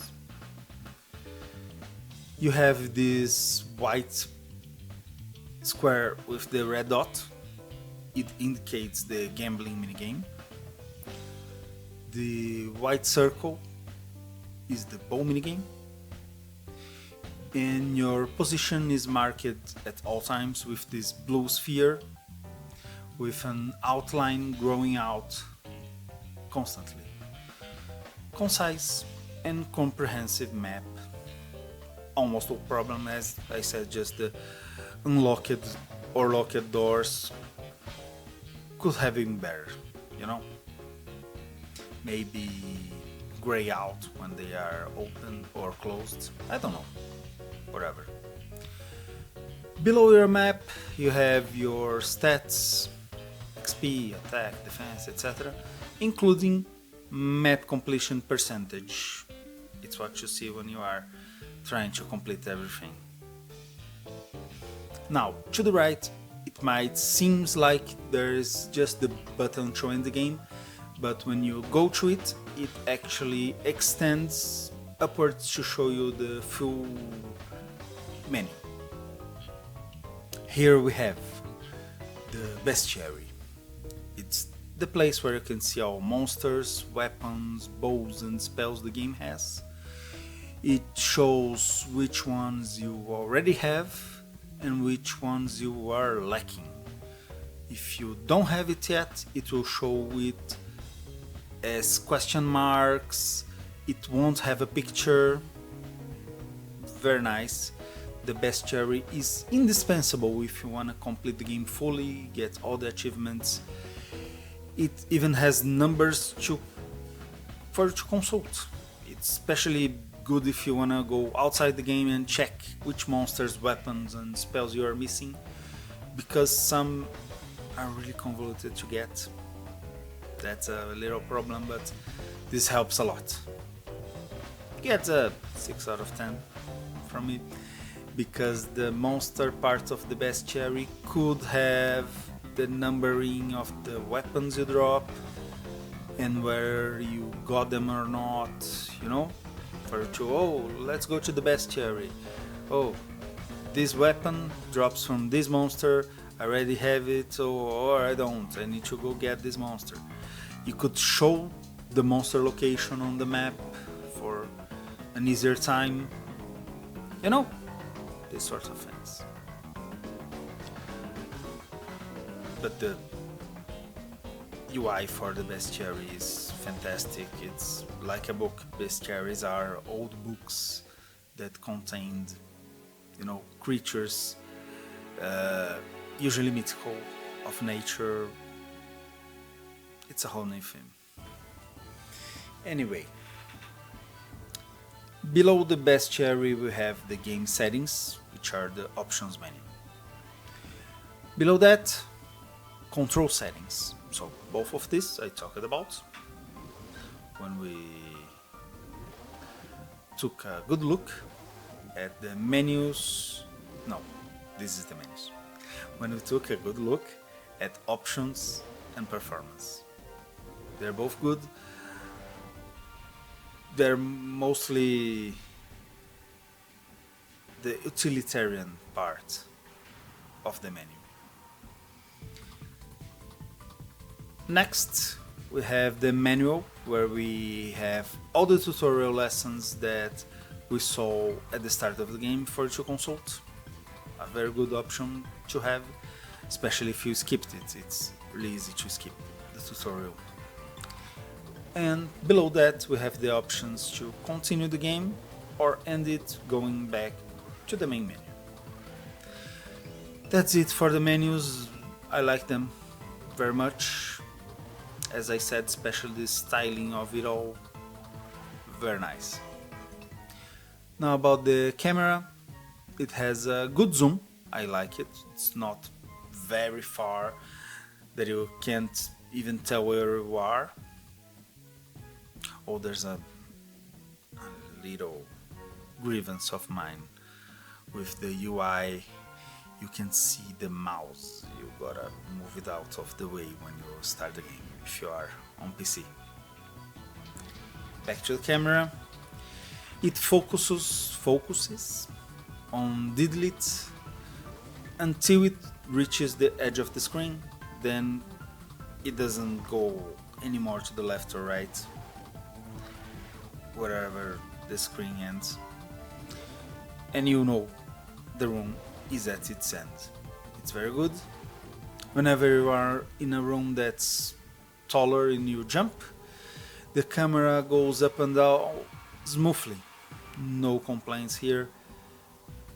Nicely made camera. People say camera into the games don't matter. It's actually the opposite. They matter a lot.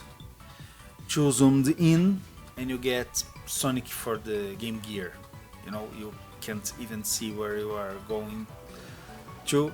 You don't see the obstacles ahead. It's very bad. You have to really get your camera right for 2D games, and this game does it.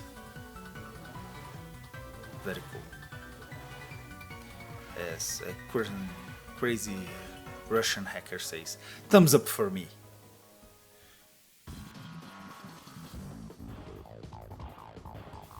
Now, the locations. Don't worry, this will not be like the Magic Cat video. It will not be 2 hours of me describing the locations.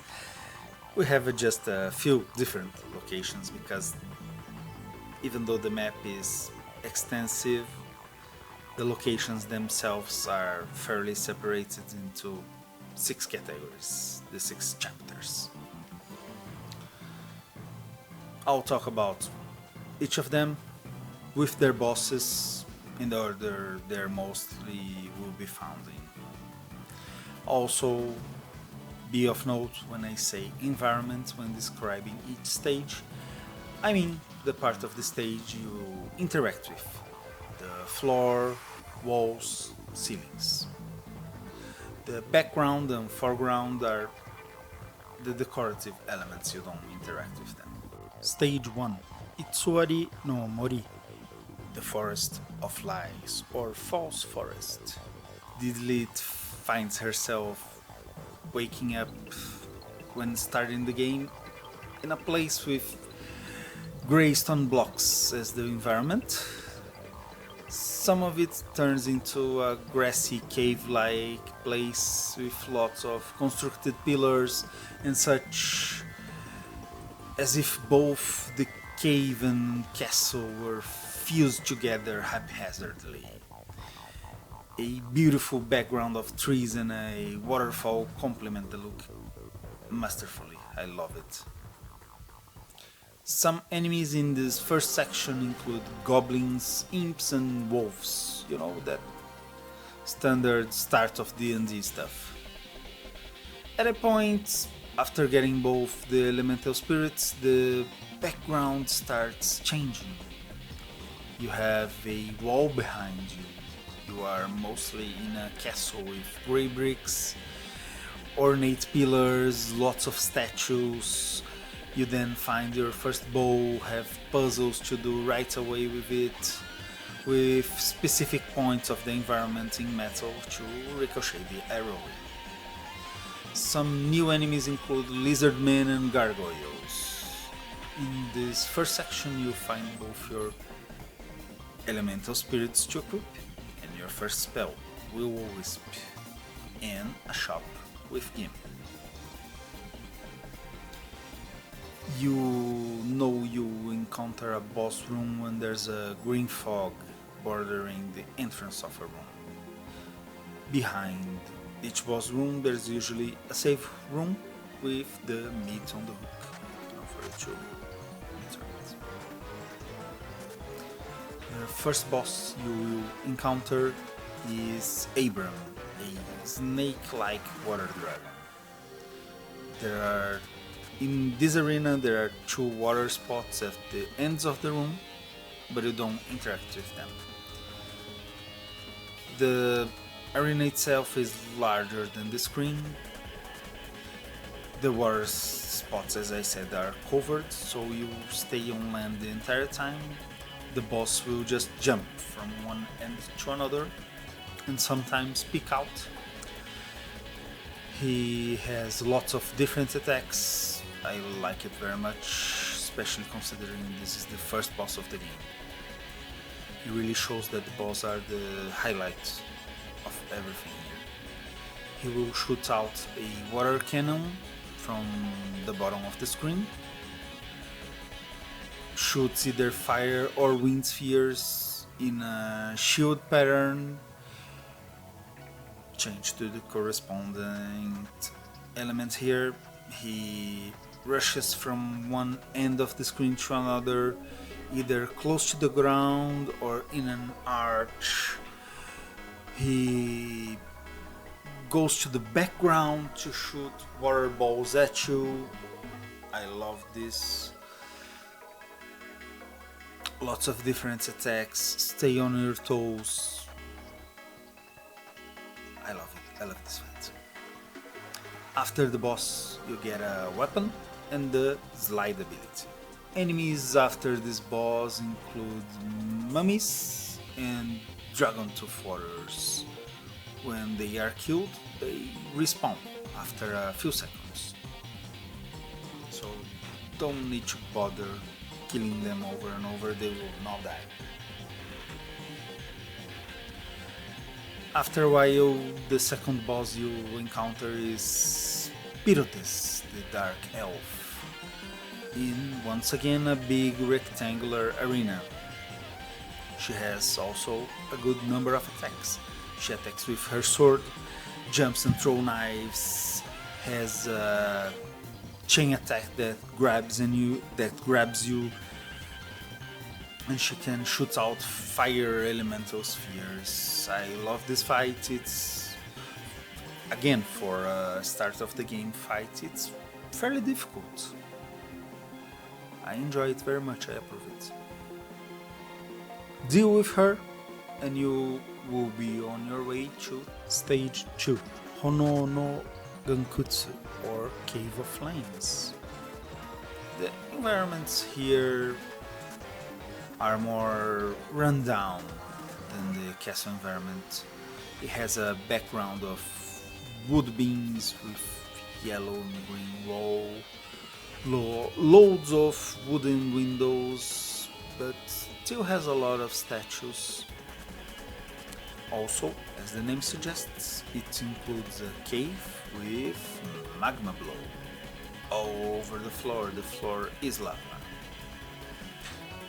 With the fire elemental equipped, you won't take damage. The enemies here in this chapter include Kobold, Will-O-Wisp, yes, the same ones from your spells, they're little fairies, vultures, and the centipede, which crawls on the wall. Careful with this one, it moves in kind of unpredictable patterns, and it takes a little bit more hits to get rid of. Gim, the shopkeeper, is to be found here before the first boss of the chapter. The first boss is actually two bosses at the same time. It's the two Spirit Kings, Jin and Ifrit, at the same time in this big rectangular arena. If you haven't already, you will have to learn how to swap those equipped elements in battle very effectively. You can only hurt each one of them with the opposing element. Each one attacks with their element, obviously, and they can hurt you if you are with the opposing element. You have to switch to the same element as the one that's attacking. They are always flying about in the top half of the screen. They will launch loads of attacks, sometimes one of them, sometimes both of them. They have the elemental spheres. They can transform into elemental sphere walls that move around the arena from one side to the other. Ifrit will shoot out a barrage of fireballs diagonally down. Has a fire pillar attack, either one at a time or a 4-stage attack. Jin will use mostly tornadoes, either lots of little fast ones or a wall of slow moving tornadoes that goes from one side to the other. Basically, they both also use the fire and windstorm that you get later. After you defeat them, you get the double jump, which opens up a lot of paths, including one to get the stone spell. After this section, you find the bar in which Woodchuck, the thief, is located. You can gamble if you wish. In the cave section, you have lots of spikes for you to fly over with lots of little action challenges. Very nice. Then you find the first key, which is actually a button that opens all the green locked doors. continue exploring, and eventually you find the second boss of the chapter in the cave with the magma part. This boss is a full-on red dragon, is Shooting Star. It is actually too big to stay in the environment, so the boss will stay mostly in the background. Only the head showing at your level where you can hit him. It's a very good way to show scale in this game. The arena itself has two meat hooks on either side of the arena, so the devs have little faith that you can dodge every attack without getting hit a lot. Use this to your advantage. However, there are two magma pits between the meat hooks and the central platform. Take care. Shooting Star himself has a good variety of attacks. There's a Fire Breath that aims for the ground in a sweep, side to side. Fireballs all around, a Poison Breath attack. It has a roar that makes lots of rocks fall from the ceiling, so it's not just fire attacks. It has the Poison Breath, the rocks, and also it has an attack that he flies further back to the background and shoots lots of green balls forward. This is a very good boss battle. I like most of them. They're fantastic. Beat the dragon onto stage 3, Kiri no Kojo, the foggy old fortress or old castle in the fog. You just start out in a first section, moving out to a constructed part. It is the castle, but the staircases and statues are all green, covered in moss or something like that, you know? A good way to differentiate it from the best places, even with the same type of decoration. A very wise choice. Here you have lots of plant enemies like the Bloody Petal, Etona and Lesser Dragons. This chapter has yellow locked doors. You also here start to find elevator puzzles. You have to shoot a cog for the elevator to move up or down. Also here you have to collect 5 keys, really 5 keys, to open a path. In this part, watch out for the troll. It is a big enemy with lots of HP and an attack that will take half of your health each time he hits you. Also here you start to connect much more with the past chapters. You will explore much more with different entrances to each part, lots of upgrades like MP ups and upgrades to your fire spirit. In a section with a finer looking background, you have brownstone slabs, lanterns, curtains, and even fireplaces with red brick walls. This is all near the first boss. You also find here King Cashew. Behind him you'll find the bow training area. In this section you also have the third game shop. Here some enemies get trickier, like the Shadow Stalker, who becomes an invincible and almost invisible fog when you are turned to his direction. Turn your back to it to fight.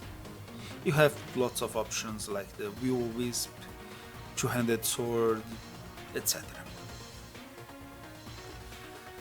Now the first boss in this area here is Carla, who is a figure you encountered already in the story a couple of times, including the very beginning. Finally you confront her. She teleports around by melting to the floor, and then she appears somewhere else to attack you. She attacks with alternating fire and wind in the same attack, and some kind of thunder that goes from her sides outside closing in. You have to be really smart to dodge. She does, however, have a really important weak point to be explored. It is her back while she's casting a spell. So wait for her to cast the long chain of spells. When she starts it, go to her back and whack her. After defeating her, you will immediately start a second fight with Flaus, a human warrior with a shield and a morning star. Unfortunately, the background here will change from this luxurious room to this very trippy green and black tunnel.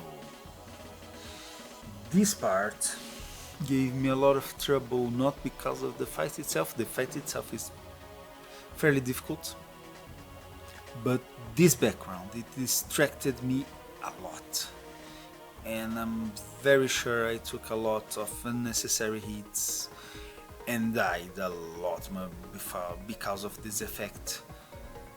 We could very well have stayed in a nice looking room before, I don't know why. Maybe it's part of Carla's scheme, you know, to confound your senses. Well, it worked. Anyway, as for the fight itself, Flaus will defend your hits sometimes. That's very nice. She has a shield after all. It is used. She also throws her shield straight at you. It bounces on the wall and flies back to her. Is she Captain America? Who does she think she is? She will then dash at you and attacks with her Morning Star. She also has a whip attack, a fire she throws on the ground. It burns for a while. Watch out for that. It's a wonderful fight, if not for this background. You know, she's like as if you're fighting a Belmont. Now, after this fight, you find yourself in other place that seems fully dark with loads of bats. This is not a place where you get an upgrade to come back later, even though it's a staple of the genre. Here you just have to kill the darkness bats, and the darkness of the place dissipates. Don't be fooled. After exploring for a while again, the chapter's second boss is once again Carla. She has some new attacks like a fire ray, homing poison balls, and lightning balls that float up. But same thing, she's not very difficult. After defeating her though, you are transported once again to that horrible green tunnel, where you face the demon god. She is flying all the time. Her wings will conjure swords in a semicircle. She has a homing lightning attack, floating lion heads, fire and wind flavored. She summons some wolves made of blood and a floating sword that sometimes fly at you and others shoot at you. Not a very difficult fight. I found flaws to be much more difficult and also much more enjoyable. I appreciate immensely fighting the humanoid enemies in this game. Well, defeat the demon god and you find yourself in stage 4, Ankuk no To, the Dark Capital or Capital of Darkness. It is an older rundown castle with the grey floor tiles all turned up, but it doesn't affect gameplay, it's for flavor, it's mostly a foreground element. In the background you have some purple flamed candles, grey statues, and the grey wall tiles are all old and chipped away. Here you find, among others, dark elves, goblin shamans, and Valkyries. In this section you find the windstorm spell. Going up you find a section in which the stones have a more pyramid-like theme, yellow and light browns all around. The background shows an expansive space with lots of pillars and passageways. In this environment you encounter minotaurs, master mummies and scorpions. You get the water breathing ability here. The first boss of the chapter is Nars, where Shooting Star didn't have a lot of space to stand and had to have just the head in the environment.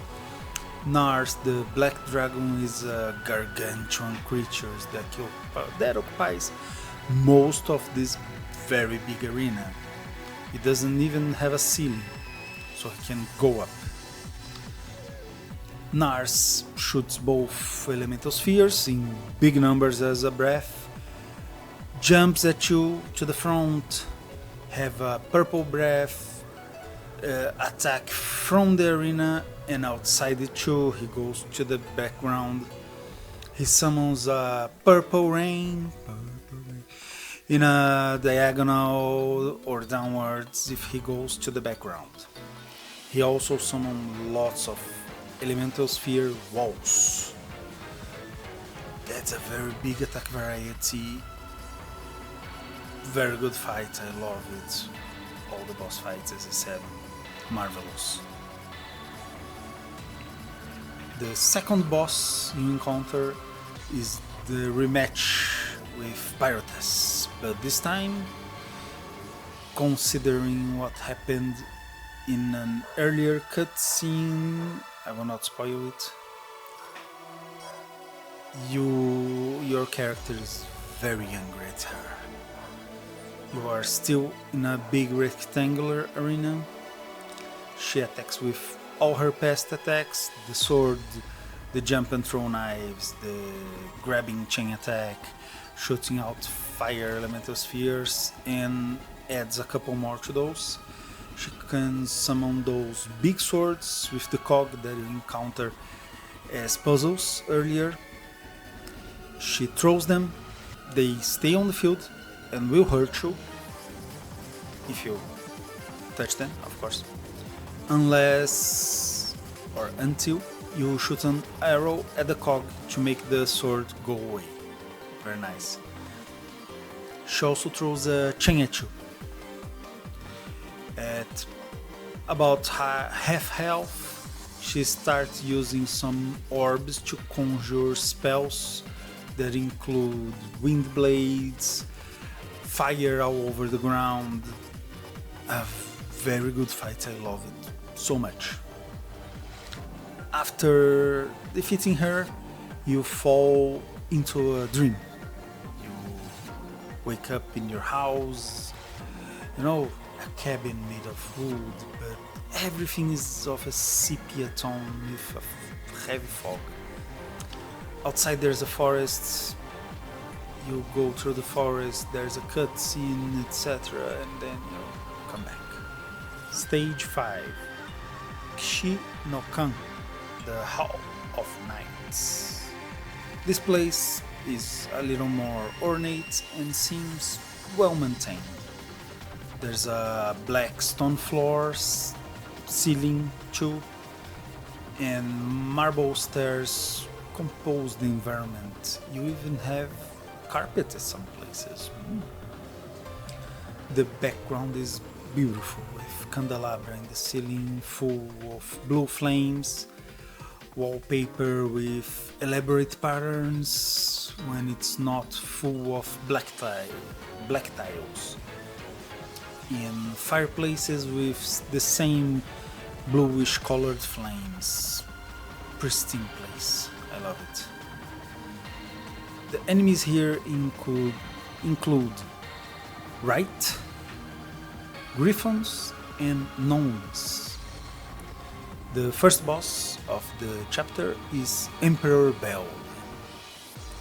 He attacks you with a sword, summon lots of elemental sphere walls. He jumps half of the arena at you, throw knives either at you or at a wall to ricochet at the ceiling to get you. The ceiling is all metallic. He also lunges at you sword first, in the ground, in the air, has multiple air blade attacks. Once again, as I said, I love these fights.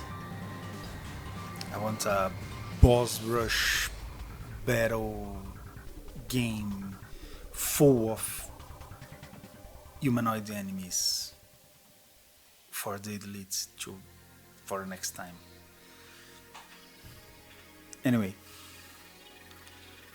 after you defeat him, your path back where you came from gets blocked.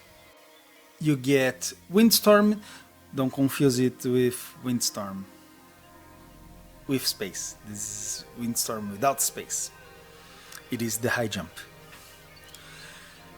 So you open up with this upgrade, you open up the rest of the map, bar the color doors. In this section you start having some libraries, some books in the background.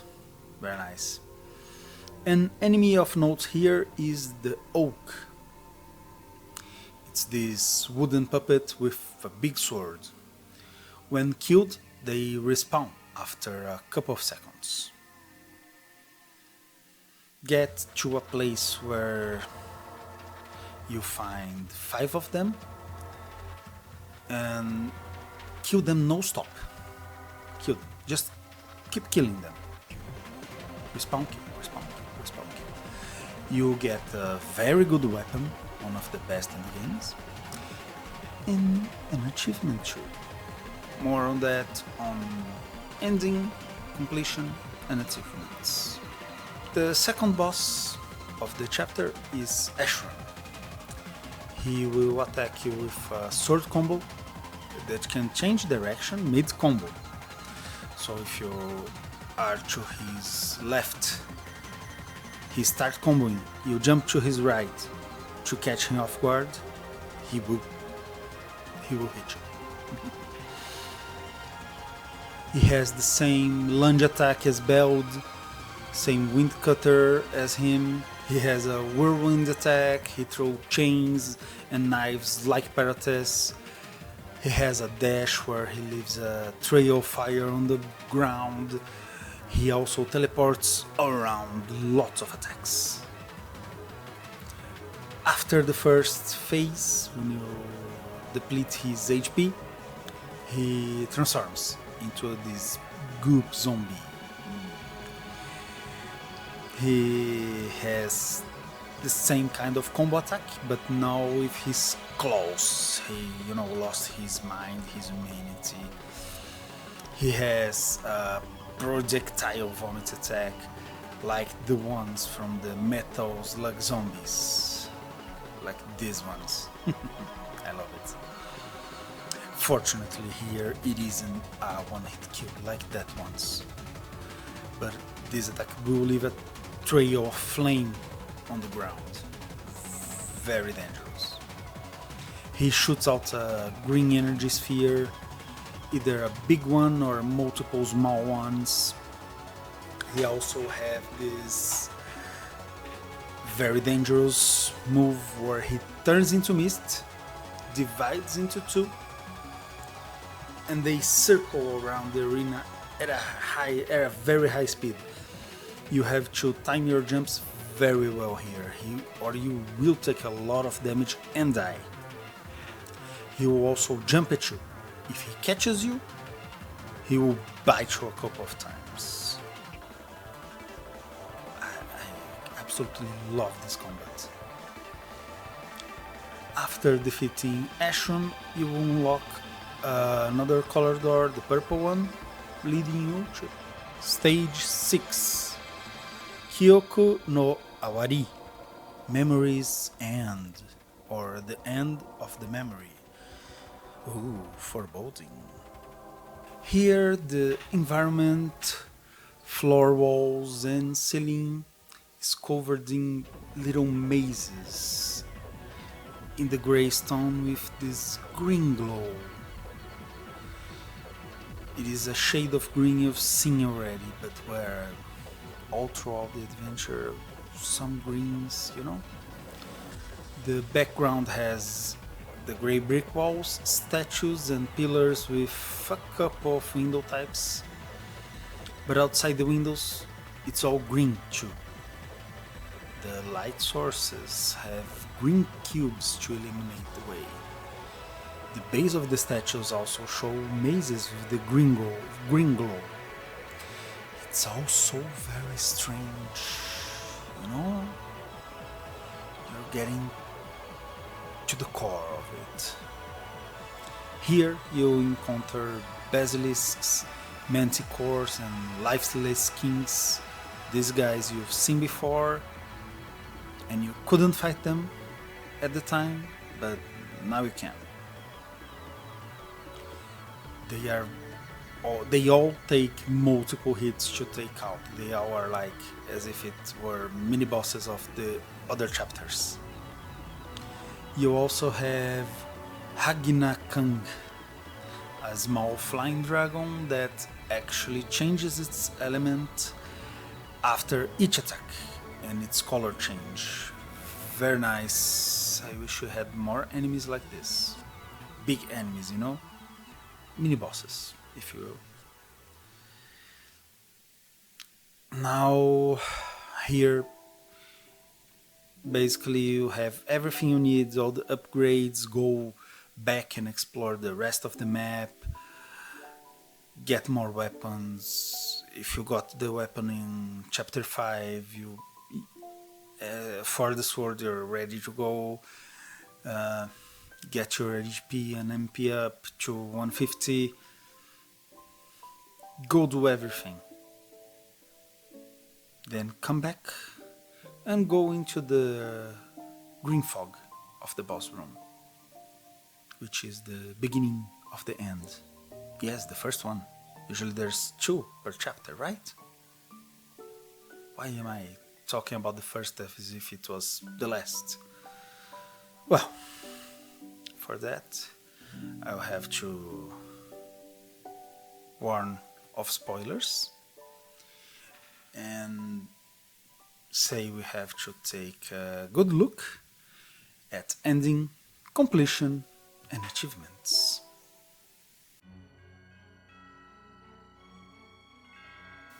To summarize your journey up to this point, since we are in the spoiler section, meaning either you played it or don't care too much about spoilers of the story, your journey here have been to find and reunite with your beloved Barn, who for some reason keeps running from you.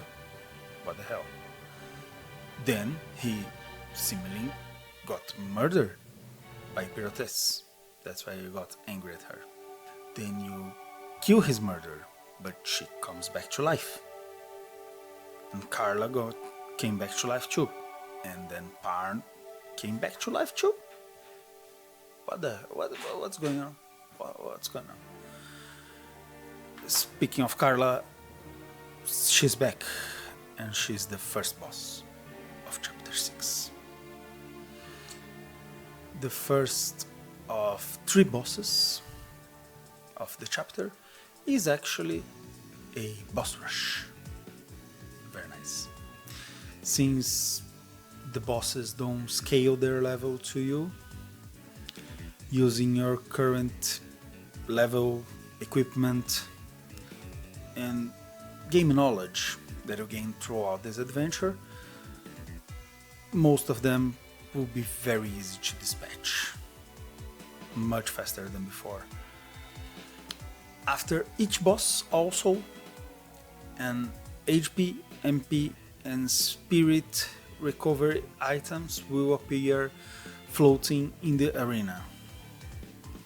They do disappear after some time, so if it's necessary, just grab them. You just need to touch them. Unfortunately, the whole fight takes place in the green tunnel again.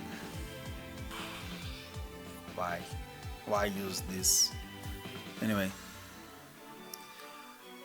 after the fight, you got some long tunnels circling through the center. It's pretty obvious that you're coming to the core of the Wonder Labyrinth to find out what happened finally. You encounter every one of your friends, they complete some things they said to you throughout the adventure. Then you remember everything that actually happened that you forgot when you came here. That's when you finally confront him, Parn. He was actually dead from the beginning. This is just an illusory world, a world of wonder, the Wonder Labyrinth. It is made for you to cope, basically. Spelling out to the fake Parn that he is fake will trigger a fight. But not only with Parn, but the whole party as a single character. They can change around from one to another. Memory is the name of your opponent. They will change up in order. I believe it's always the same order. I always got the same order from them. You will start with Parn, the knight, in leather armor. He dashes and makes an upward attack with his sword, twice in a row. Then changes to Slain, the magician in brown robes. He teleports, summons some elemental sphere walls, conjure 3 lightning bolts that keep hitting the ground for a while, and can summon 2 dragon tooth warriors. This is a good opportunity. He's just like Carla. You can go behind him and whack him in the head. Then Woodchuck the thief, he just throws knife around. Etoth the cleric, he will float and start recovering health until you hit him. So go ham on Etoth.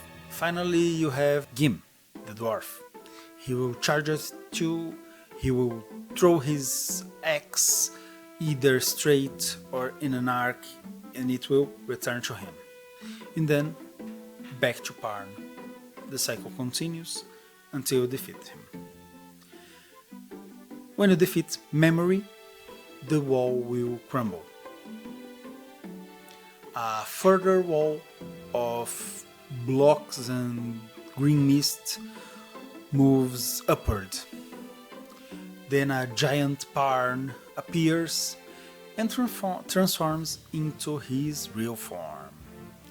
It is a giant green eye named Nihil. Do you remember that green eye that opened up at the start of the game? It saw you, same sound effects and everything. Every time you start the game, he's taking you back to the Wonder Labyrinth. Meta. Time to end this with Nihil and go back to the real world. He will gain wings and a couple of cannons on fire, purple fire. Very nice. This last fight consists of a good number of attacks, all very deadly. These cannons can at the same time shoot out laser downwards, and they will be outside and close in to almost hit him. You can at this time hover up and maybe high jump to safety. They can also one at a time aim at you and shoot. The cannons will also transform into 4 stone eyes and start circling Nihil, and elemental sphere walls will protrude from him outside and start circling. You also have from the fire some purple eyes emerging, hitting the ground, making a purple fire pillar. He can turn himself into a shadow and summon some shades, like your spell shade. He can make a lot of standing elemental sphere walls and shoot out lots of purple balls on the field. There is an attack with high telegraphing, where the stone eyeballs go to a specific place and it shoots out in 4 directions. You will have to hover to avoid this one. Watch out for it. Keep it until the end. Oh, one more thing. When he turns into a shade, his weakness change. So stay alert for that. Keep at it until you beat him. Then it's over. You wake up in your house for real this time. There's a small prologue and you can enjoy the credits then. Very nice. End of the game. After you complete it, you gain access to 2 things. One is the boss rush mode, where you fight all the bosses from the first to the last, including Nihil. Your stats and equipment and everything are the ones from the save you choose. You can choose any save. You start in this room with the meat on the hook. Upgrade your spirits, your elemental spirits, then in the boss rush. It's the same as the one in game, in the sense of that after each boss, your HP, MP and spirit can be recovered with the items floating, so it's a cakewalk basically. Considering you just completed the game, it's no problem at all. The thing here is that it's timed and you are graded on your quickness. You have grades C, D, B, A and S. They do have achievements, of course. Outside of this, you can also get this screen from when you start a new save, where you can adjust handicaps and equipment to start. You know, you can start with all spirit magic unlocked, all weapons. You can have your level fixed to 1 You can have 1 HP fix and spirit level 1 fix. You can adjust each of them individually. You can challenge yourself if you feel so inclined. Fortunately, level 1, 1 HP, spirit level 1, 100% is not needed for any achievements. I would have given up on that. Speaking of the achievements, let's talk about them. There are, of course, the gate style achievements. I call them gate style because you will pass through them at some point just by playing the game. You check your progress, more or less, you know? There's one for simply starting the game, one for each boss you defeat, and one for reaching the ending of the game. There are also the completion achievements. 100% of the map, 100% of enemies unlocked at the bestiary, 100% of spells learned, and 100% weapons obtained. As I said before in the menu part, the bestiary is your best friend here. Check which number you still need to get after going through the credits, and honestly search for it online. There are a couple of enemies that are very difficult for you to find on yourself. There's one that's a rat that will run away from you.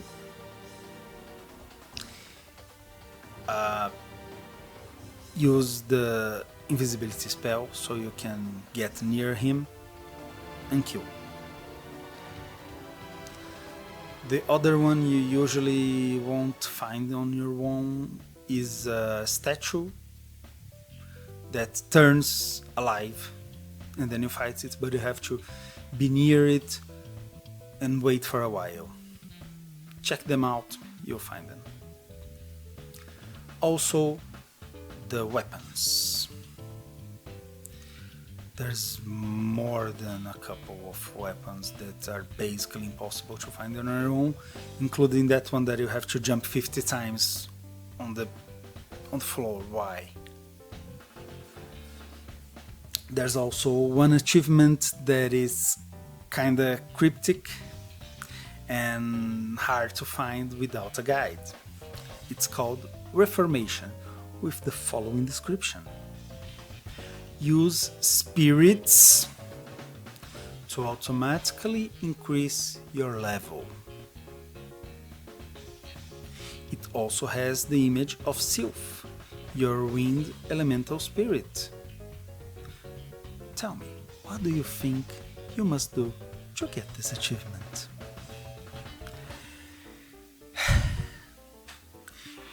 You would think, for example, that this achievement you need to use that attack that your elemental spirit does. You know, sometimes you need to kill an enemy and level up with it, right? I did that multiple times. But no, it's not that. Spells are also called spirit magic. If it's not the other spirit, it's this one, right? Killing enemies with spells to level up. You've been doing that the whole game. Is it really? No, it's not.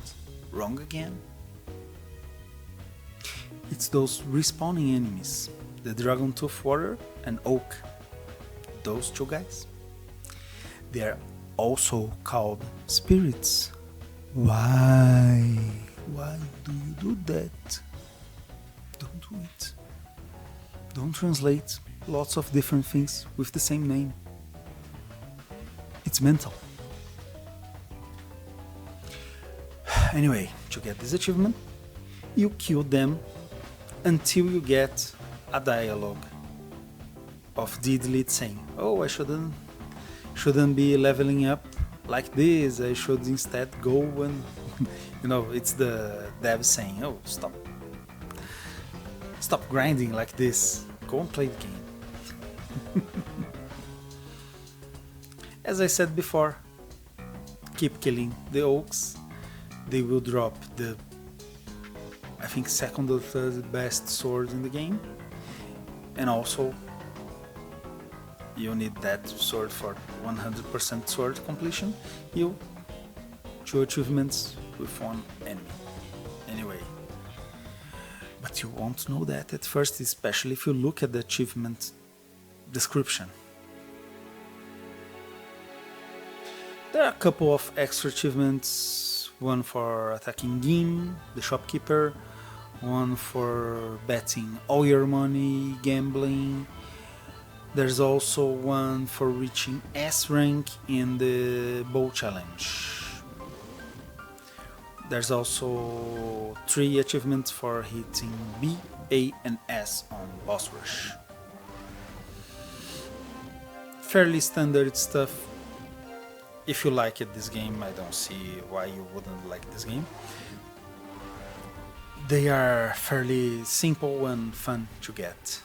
You know, this game took me about 12 hours to 100%. I am not some sort of completionist gamer or something like that. You know, I don't aim to complete every game I play or talk about, for that matters. I still have to get all the achievements on Valky 64, for example, for the hard mode, things like that, you know?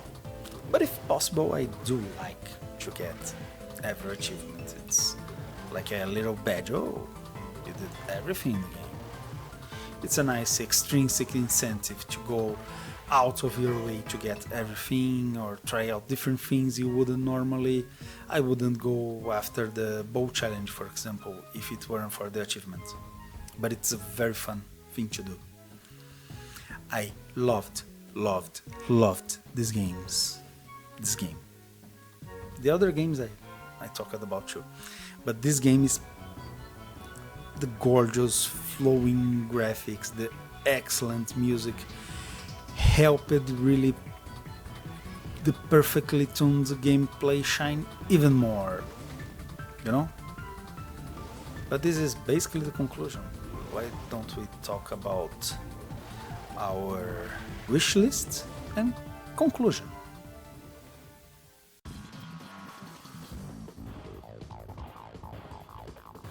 The story wrapped up a little bit too neatly for Deedlit to come back to the Wonder Labyrinth. But for a next game, actually I would like two different paths, you know? Maybe one Deedlit game and one Wonder Labyrinth game.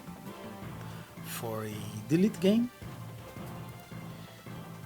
it could be done like Order of Ecclesia, where with different locations, you know, Deedlit were to be the protagonists, maybe with other characters sometimes, etc. Then in this next game you could have more elemental spirits maybe, and better locks and keys with the abilities, you know. Also, it would be a new actually record of Lodoss War-Deedlit game and not a Wonder Labyrinth game, because the Wonder Labyrinth concept in itself is a different beast, but it's one that I like it very much.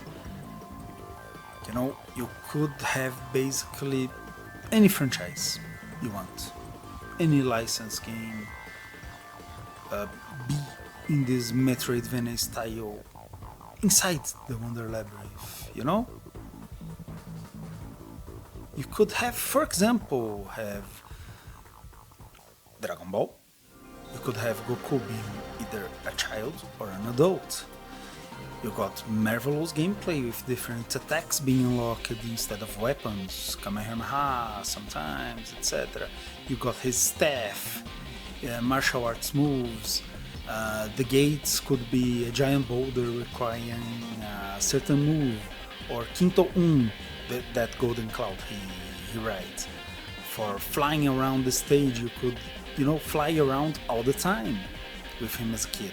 With him as adult, you could just fly, with the flying technique. As for other IPs, like for example, Isekai. And Isekai would work as this one, with a variety of weapons and spells to be found. What other IPs we have available? Like an anime one, for example, Yu Yu Hakusho. A very good one. You could unlock different characters. Starts with Yusuke.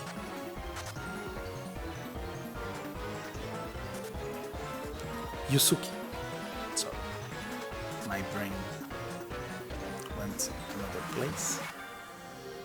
Those who know the recent happenings will know who I'm talking about, but okay. You could have Yusuke unlock Wabara Hiei. What's the name of the other one? I forgot. Anyway, there are some characters, you could unlock them and change them on the fly, like Portrait of Ruin. Who else could we use? Sakura. Maybe a Cardcaptor Sakura game, with her catching the cards as spells, as upgrades, new abilities, key for the locked doors. Think about it, devs. Lot of potential here with Sakura. Think about it. Oh, look how cute she is. Look how cute she is. Look at her. She deserves a game.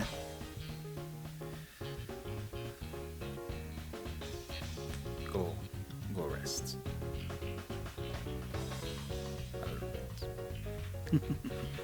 Think about it, devs. Cardcaptor Sakura game. The Labyrinth itself can change drastically, have lots of different environments, enemies, etc. Can be anything and still be the Wonder Labyrinth, different types of story. I really do wish that the devs will stick with the Wonder Labyrinth premise and make it a catch-all license Metroidvania series while improving on the implementation of abilities as key to a more natural paths, etc. That is my wish list for next games from Ladybug. As for this one, in conclusion, if you don't know anything about Lodoss War, don't worry, you can play this fantastic game. If you do know Lodoss War, play this game right now. It is, as I said, absolutely fantastic. I loved it.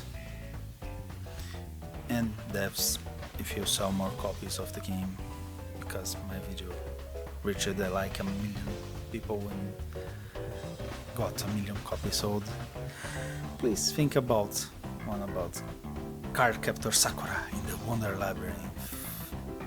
I will show it a lot if you do. Anyway, I have been Felipe Pereira Sibione. This is the FPS Vector. Thank you so very much. Until next time.